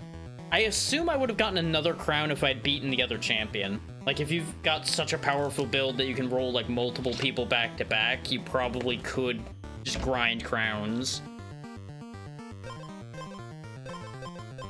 But like I said, I'm pretty happy with that. We learned a few more combos. Partially, we learned them by seeing them in other people's hands. And we triggered a few more challenges, which we now know we can go find in some other effects here. Defeat the first boss with an empty item slot. Have 3 or more stuns, so you just don't get to do anything. Win a battle with 0 base attack. Beat the Swamp Song Siren for the first time. 2 cooked cauldron items in your inventory. 40 more health in a single battle restored. 4 instruments equipped. I do want to do that one. That one sounds like it'd be fun. But I don't think I have that many instruments yet. We have the lyre, we have the horn. We saw the drum, but I don't think we actually have access to that right now. I think that's buried in here somewhere. Or still. And then we'd have to find a 4th one. We picked up a couple things over here as well. Iron Shell Beetle's still out there somewhere. Take 5 or more damage from your own items in a turn. Deal 10 or more thorns damage in a turn. 30 or more gold in a single run. Throw a lot of gold into a well. So the wells are here, okay. 10 or more freeze on an enemy. 15 or more health in a turn. Goldwing Monarch. Mountain Troll. There's a bunch of bosses we haven't seen yet. I still don't know how to trigger Wait a minute.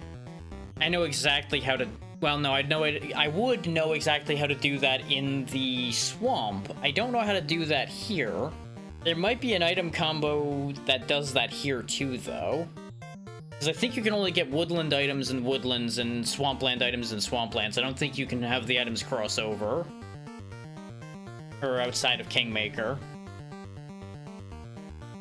But then again, in Kingmaker, we could do that. Because I could just make sure not to have any armor, and then get the combo we were just using. I won't worry about doing that right now, though. That wouldn't be interesting for y'all to see me just use the same combo again. What do I want to go for? I might just not worry about going for anything in particular. Because half the time when we try to go for something in particular, I get shot in the foot. So I think we'll just go back to the woodlands and see about triggering some new stuff here, since we did get some stuff for the woodlands. And we have been doing the swamp for a bit here, and, you know, then obviously we combine the 2 with Kingmaker. Wow, this layout kind of blows.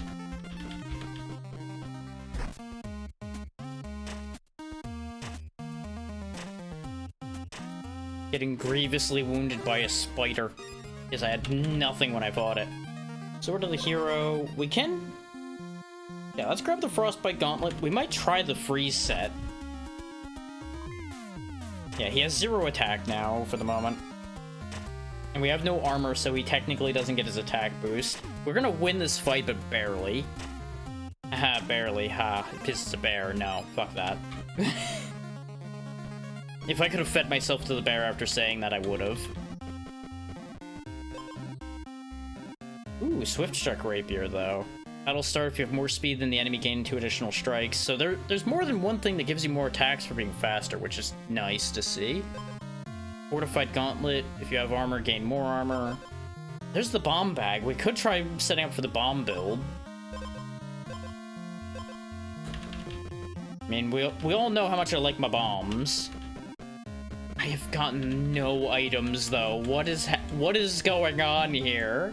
Why is every chest guarded? We're actually gonna die right here, right now. We died without even getting to a boss because we just walked the worst path possible. Okay, we just don't talk about that. That didn't happen. That was just a bad dream. You know, sometimes you just have those weird nightmares that just bad things are happening to you constantly. It's a real shame when those dreams happen, you know, just forget at them though, they're dreams. Just let them go. They just go back where they came from, just right out the brain. You know, nothing to worry about. Nothing to worry about at all.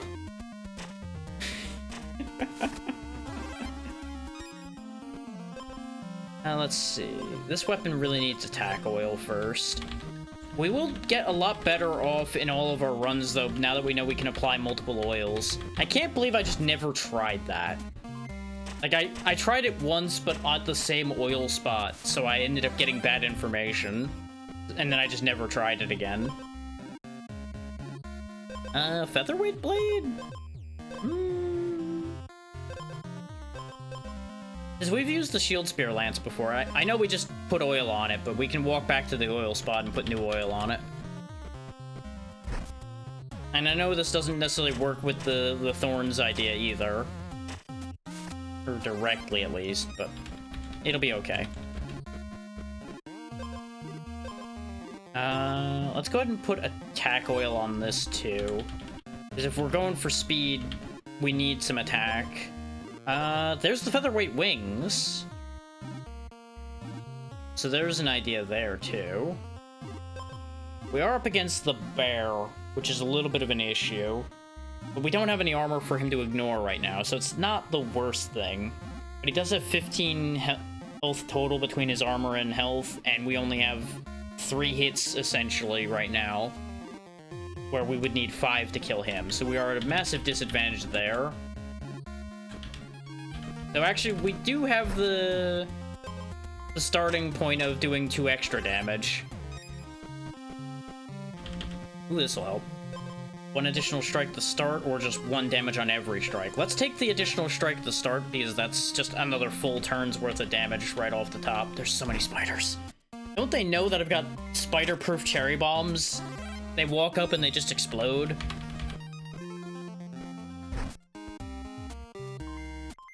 I wish I could go back for that bomb bag, but we're so far away and we don't have enough money anyway. That's gonna have to be one of those, we get that if we survive the bear, or type deals. Lifeblood helmet? Is the bear faster than us? The bear is the same speed as us. The idea would be if I was slower than him, we could take advantage of the fact that he hits us first and then heal when we hit him back. But as it stands, I don't think that works. I think I'd be better off taking the frostbite trap here, so that when he does invariably put us down to wounded, he loses his attack for a bit. That might give us the edge we need to survive. There's no guarantee, of course. This is just me making the best of the situation we're in. Gain 1 gold at battle start. Wonderful. This would have been perfect to have alongside the Lifeblood helmet, because then we would have had 5 attack, hitting twice, that would be 10 damage already, and we'd heal that all back. But instead, I guess we'll take the ruby earrings. It might be enough to do enough chip damage to make the difference. Because we're basically doing 1 full turn's attacks to begin the turn off with. Do I have anything that cares about if I have armor? No. So I can go ahead and just have the free 1 armor if I want it. I don't have anything that cares about my speed relative to theirs either, so I could go first guaranteed. Yeah, I'll go first guaranteed. That's probably a better idea. Don't need to fight the wolf. There's no benefit in that for us. Don't really need to fight the bat either, but the bat's not going to be an issue. I don't think the wolf would even have had a chance to hurt us either, but the bat is less frightening. We do have 2 food items, technically, because the cherry bomb is food. I might end up shooting myself in the foot here, but let's find out what happens if I do this. It should combine the effects. Oh, it got better. Battle start. Deal 1 damage, gain 1 thorns. Repeat 3 times. So we gained 1 extra hit of it, and we gained an extra thorn. Actually, no, we still have the same amount of thorns. So we really only gained 1 more hit, but that's enough. That'll be good for us. See how it goes.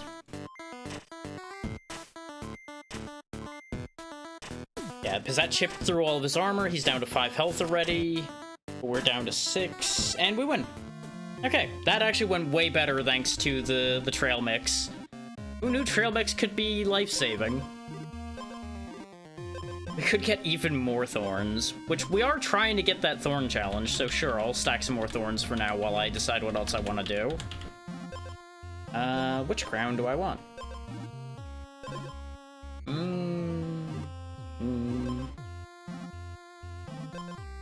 Yeah, sure, we'll lose 1 speed for 1 attack for now. What do you got in the shop?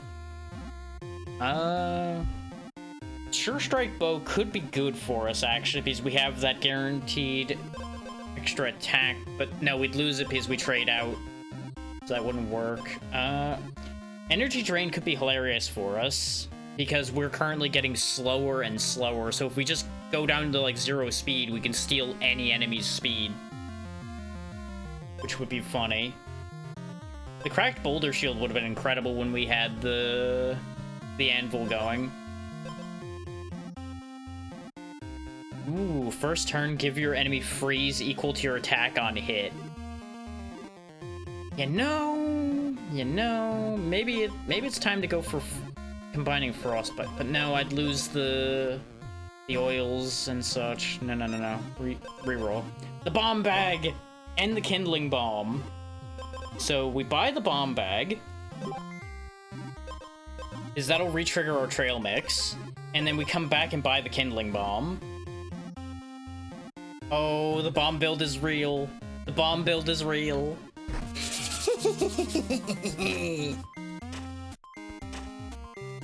I get to do my favorite thing. I get to do my favorite thing. I don't know if we're gonna live to enjoy the bomb build for long is the only worry. Oh, wait. Oh, right, I don't have 3 speed to use the Bomb Bag. My plans are in shambles because I'm slow ass. So I'll be getting rid of the crown, which will fix that. Give me the Kindling Bomb. There we go. And we could also get the Explosive Sword, which will give us an extra attack whenever a bomb deals damage. Deals 5 or more damage, rather. So I don't think we actually have anything that does 5 damage immediately? Unless it counts the damage total, in which case we want the Kindling Bomb to go first, because this will increase the damage of the next bomb by 3. So if it applies to just the number on here, it'll be doing 4 per hit, so it'll do 12 damage with the Trail Mix. Just from the Trail Mix itself. I'm setting up Filth, and I'm so here for it. Wind it up and watch it go. Yep, it's 4 damage.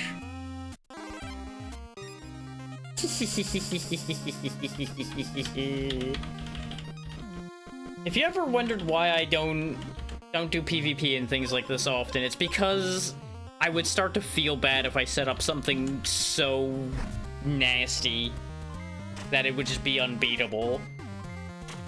And this has the potential to become just a horror show with what we've got going on with the bomb set up here. Like, it would just have such burst that people just would lose before they get a turn. And that's what chased me out of multiple card games, so I clearly would not want to inflict that on other people. But obviously, people wouldn't even see it happen here, so it's not as big a problem in this specific scenario. Because these are not people actively playing, it's just reading their builds that won on various things and went, yeah, we'll just go ahead and spit that out at people randomly.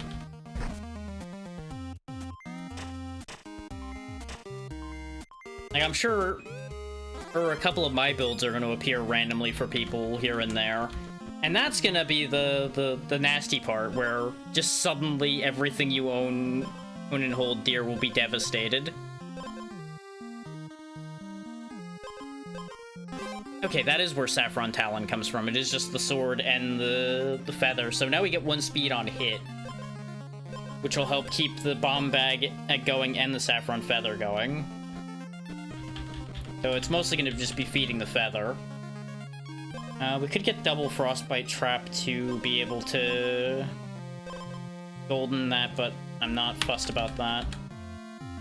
I am a little worried about the druid here, because he does have 30 health, and he does freeze us over and over again, but our sword itself really isn't that strong. We do have enough to go buy the explosive sword now, but I don't think I'm going to do that yet. I think we're going to wait on that idea.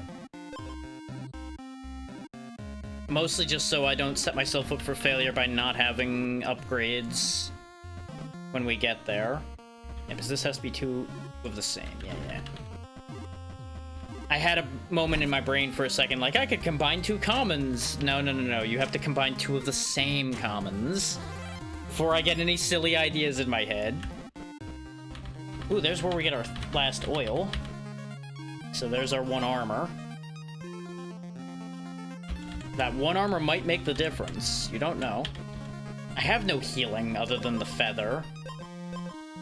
If I didn't have the feather, I wouldn't have any healing at all, which would be a problem. Freezing him for 3 turns puts him down to either 2 or 1, depending on how it rounds.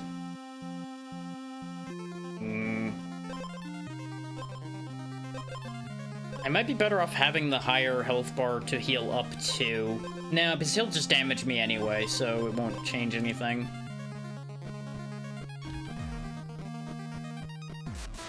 Oh, here goes. We're either winning this or this whole run goes out the window already. Is there any rearranging I want to do? No. Nothing here will really change anything. And we're speed tied till I lower my speed.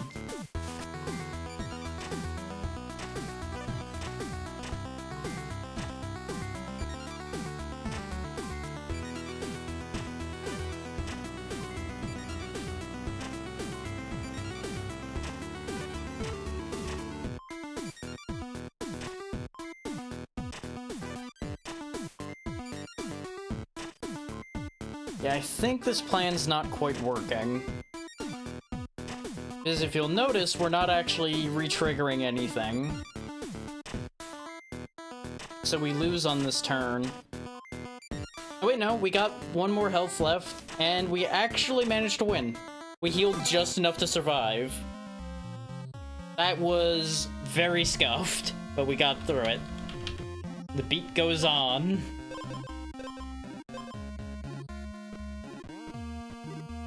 How dangerous are these wolves at this point to me? 9 health, 2 attack, 3 speed, so slower than I am. It does gain attack, though. Do I think I'll kill it immediately is the question. The answer is probably yes, because of the bombs. This could end in tears, but I'm doing it. Yeah, he just dies to bombs immediately. That's what I thought.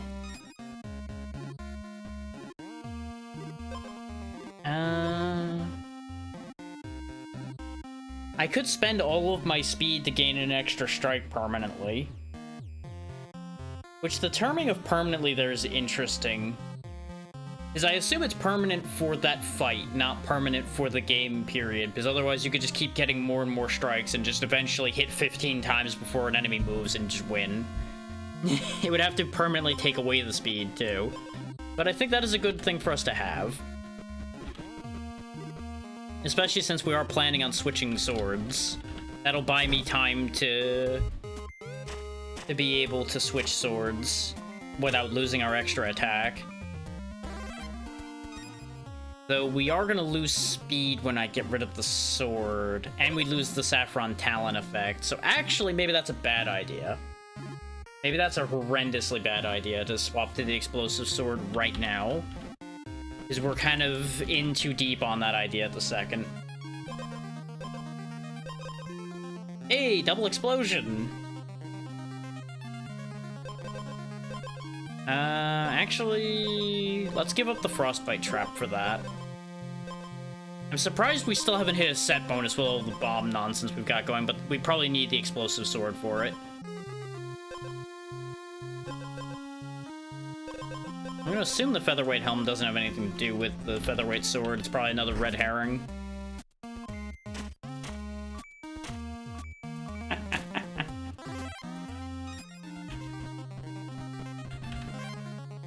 There's our waypoint.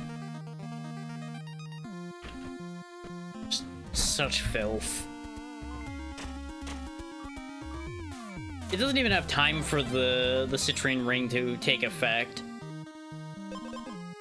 So actually what I'm going to do is I'm going to move that up here for the moment. We're just going to flip stuff around for a second. This way we can trigger the citrine ring. Actually, wait, no, why would I even be doing that? There's no reason to do that yet. The citrine ring would only come into play some of the time. I was in the mindset of I would gain it permanently again, which is incorrect, as we already discussed.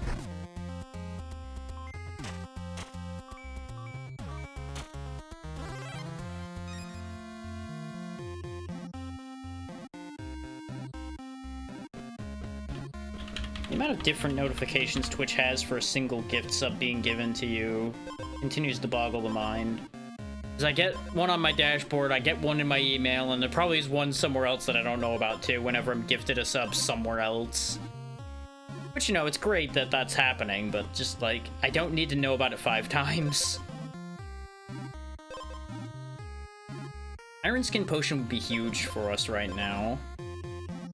So goodbye leather gloves, even though that puts us below the citrine ring threshold. That'll keep us alive.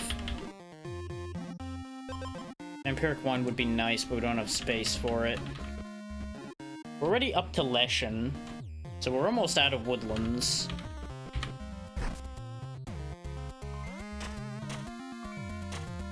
I really wish woodlands had Lightspeed Potion right about now, because that would be perfect for this setup to keep me alive. There's the Swift Strike Bow again. Which that could pair with the Citrine Ring, because it would instead be giving us 2 additional strikes. Its individual power is not that strong, but we'd just be riddling our opponent with arrows. We could get Explosive Surprise. If I'm really going for the bomb build, I really should get that too, because our 1 armor pops off of us, and then Explosion. Though we would have the Iron Skin as well, so it wouldn't immediately go off, but you get the idea. Yeah, I'm committing to the bit. Which is still not a set bonus. Which means there must be either a set based on the sword, or there's just no explosive related set. I swear if there's... Okay. I was gonna say, if there's a ruby earring in here, I'm gonna be very upset. The citrine earrings would be a good idea to keep the saffron feather fed. Even though we do already have saffron talon.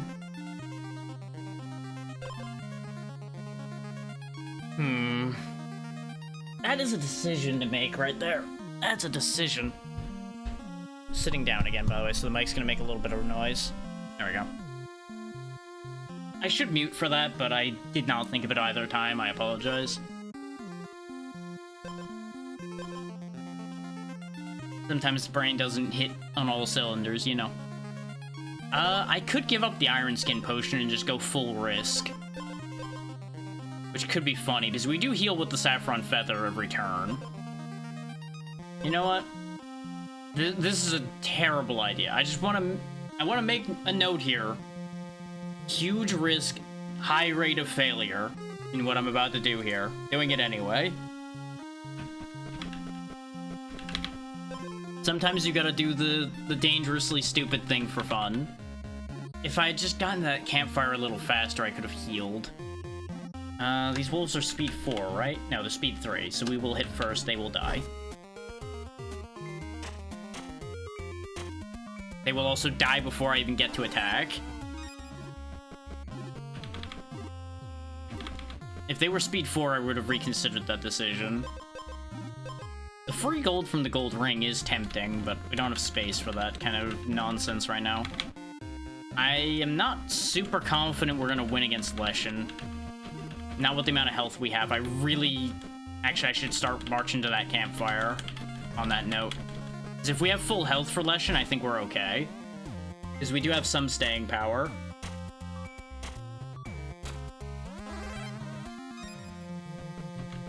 our staying power is just reliant on us actually having health in the first place.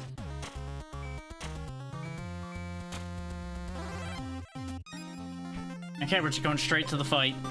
Fingers crossed. Because he does only have 50 health. We do a lot of damage right off the cuff.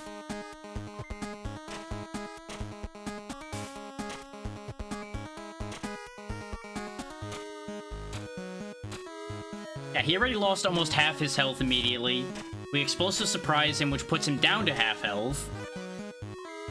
And then we don't heal enough and we actually die. That's a shame. Goodbye. I forgot he does so much damage. Still, that was fun. That was a fun build. Ooh. Hey, it actually gave us a new bomb weapon to go with the other bombs we were using. Firecracker build. When exposed, deal 1 damage 4 times. That would have been actually very good in that setup. We'll do one more. So I was hoping that build would take us to the 4-hour mark, and it didn't.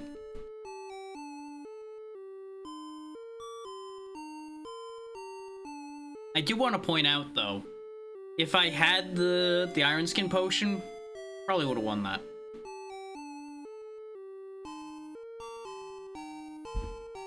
Because we would have gotten the armor from the Iron Skin, and then the feather would have had time to heal us up a bit.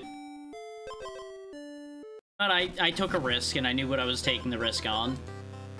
We'll go back to Swampland for one last ride. Give me the Serpent's Lyre. So I'm gonna try to go for one-man band. This will be funny. Take the Life Root Staff because it'll be good for us without anything else with it at the moment. Egg. You have to bear in mind we're fighting the slime, so armor is not the play here. Oh, you can just sleep in your house too. That's convenient. I assumed as much because it kept only lighting up during the night, but I was curious if there was like some other side effect to it or not. No, the tree bark egg doesn't count as food. Let's go to the Scorched Hill for fun then. This run might end fast. I'm messing about.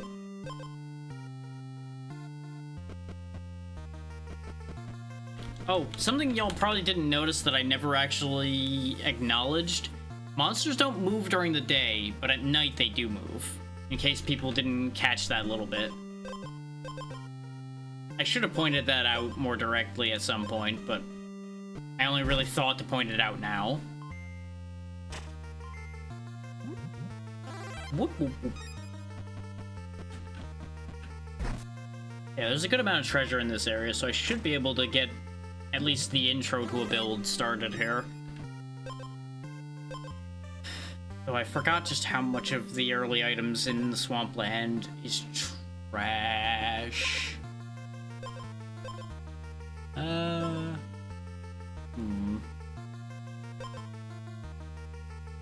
don't really want to add more acid to myself against the slime.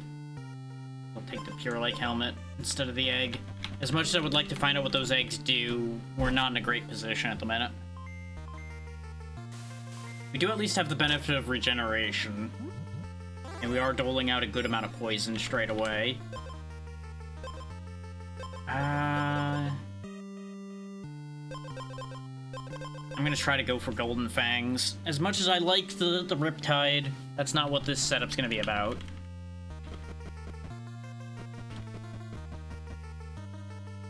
Ooh, we can gamble though. Because there's the dude over there. Take the speed oil. Oh right, he's speed 5. That was pointless. You know what? Gamba! Purity every other turn. Okay. Not what I was hoping for. But that's the nature of gamble. I shouldn't have gone all the way around. I don't know what the hell I was thinking there.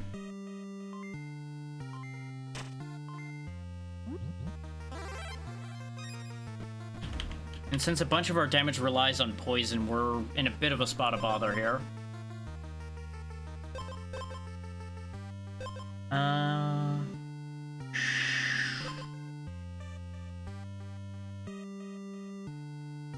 sure, actually. If the intent is one-man band, I may as well go for it and just commit to the bit. The bit is gonna get me killed, probably, but no one can say I didn't commit. Yeah, this is rancid, but we'll do what we do.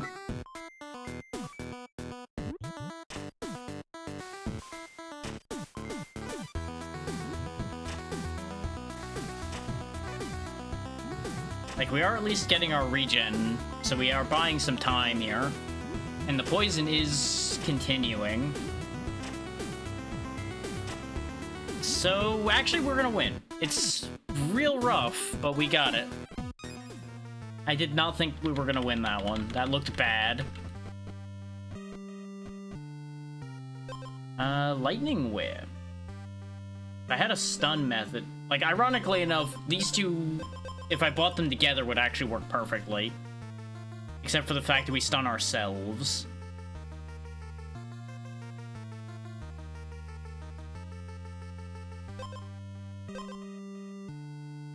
I'll keep the fact that that's there in mind. Oh, we can use the anvil as well. The anvil will be great for us now that we have an opportunity there.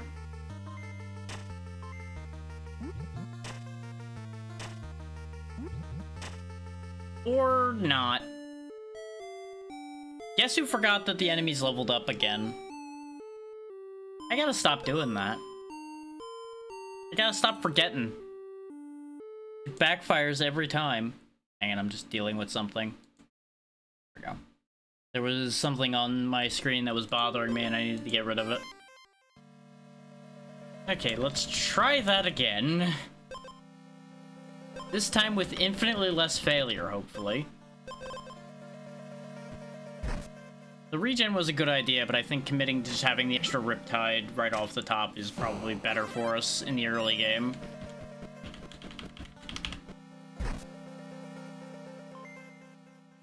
Because we're basically guaranteeing everything dies at the end of its turn.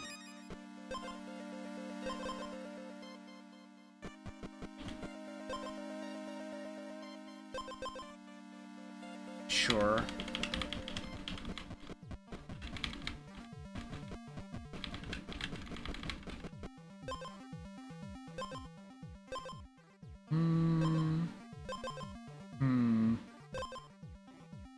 Sure.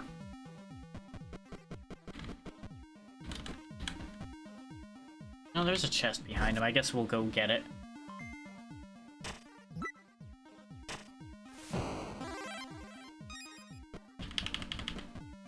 I never really acknowledged it, but it is very funny how things like the frogs and such get such a shocked face when they die. Just, oh god! And then they're gone. We can go around the snake because it'll still be daytime. Wonderful. Wonderful, I love it. Fuck's sake, game. If I wanted a box of disappointment, I could get the box that's under my bed right now out and look at everything I don't need anymore.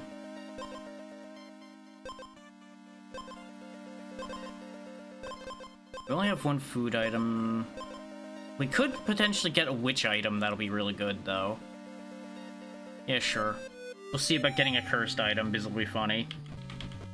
We could try haggling, but let's not worry about that yet.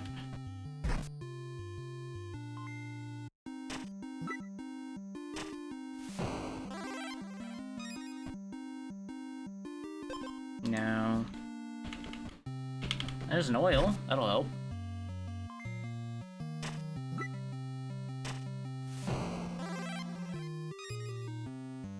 I could be not speed 0. He is faster than me, though. The good news is he steals all my armor, which I don't have, so that's working out for us right now. I think I'll just take the attack.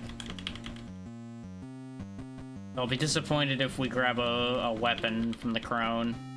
If we can even find her before we just get wrecked. That thing is gonna be a lot faster than me, so I have to be careful here. It's gonna be night by the time I get there, so he's gonna come at me anyway. That was a waste of time. And we're not finding the crone, because the crone is off in the middle of absolute bumblefuck somewhere, so we're screwed. This is over. This is so just so completely over.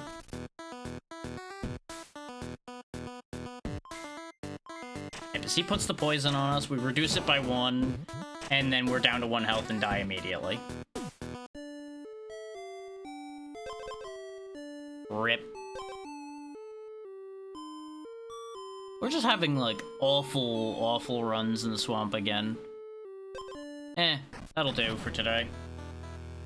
Not quite at 4 hours, but you get the idea of how this works. I'm tempted to do another Kingmaker run, but the thing is, if I do that, I'll probably end up going to more to, like, 5 hours, and I think I'm gonna start to get tired of the game by that point. I don't really want to do that. I like this game. I would like to have this still be something I enjoy doing. I was originally gonna do a Lurkit game today, but there's something in the special requests that I want to double check on first, and well, I ended up really enjoying this when I happened across it yesterday, which ended up changing my plan as well. I had debated combining the two, but that would mean going pretty long today, because obviously we would have ended up more or less doing the exact same thing we just did here, just after the thing I was going to do for Lurkit, and that game's probably going to be played for a good long while anyway, so it would have had consequences as with regards to time.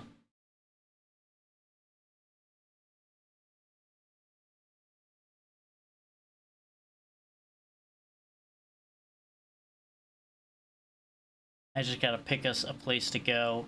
And it's gonna be unfortunate because... well, actually, here, I can do that. I can still scroll and look at this while technically clicked into the game. I keep forgetting I can do that.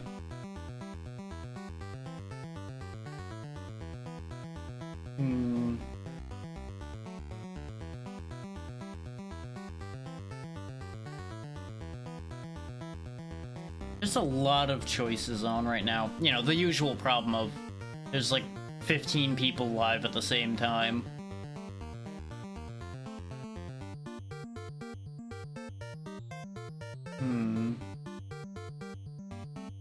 They're running an event, but they're deep in it. So even with the event, they may not keep going for too long.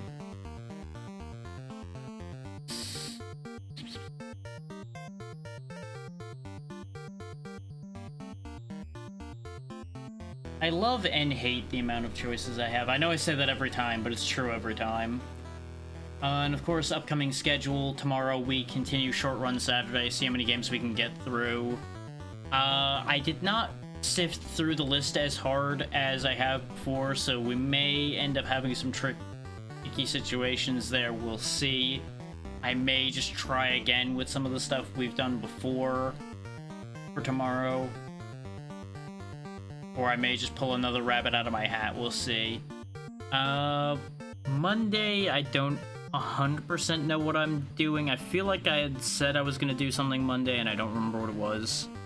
So I'll check my notes, and we'll deal with that later. Tuesday, we continue Gacha Force, probably finishing it.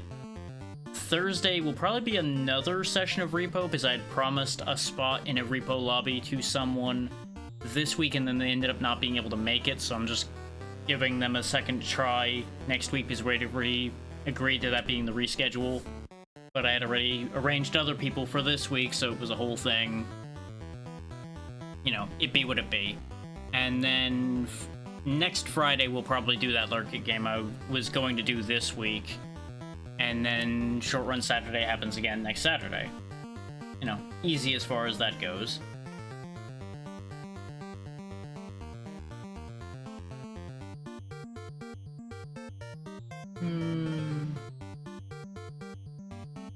Yeah, I'm just not super feeling raiding out today, actually, the more I dig through. But I will look one more time just in case I get a sudden inspiration of like, yes, we're going there. Absolutely.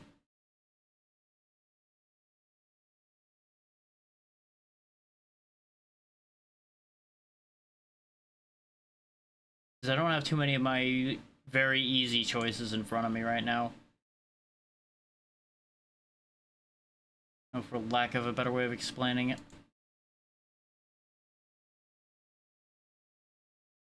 Wow, they're still going with that? God damn. Just realized somebody's event is still going. I'm not going to elaborate on who because that's a whole other discussion.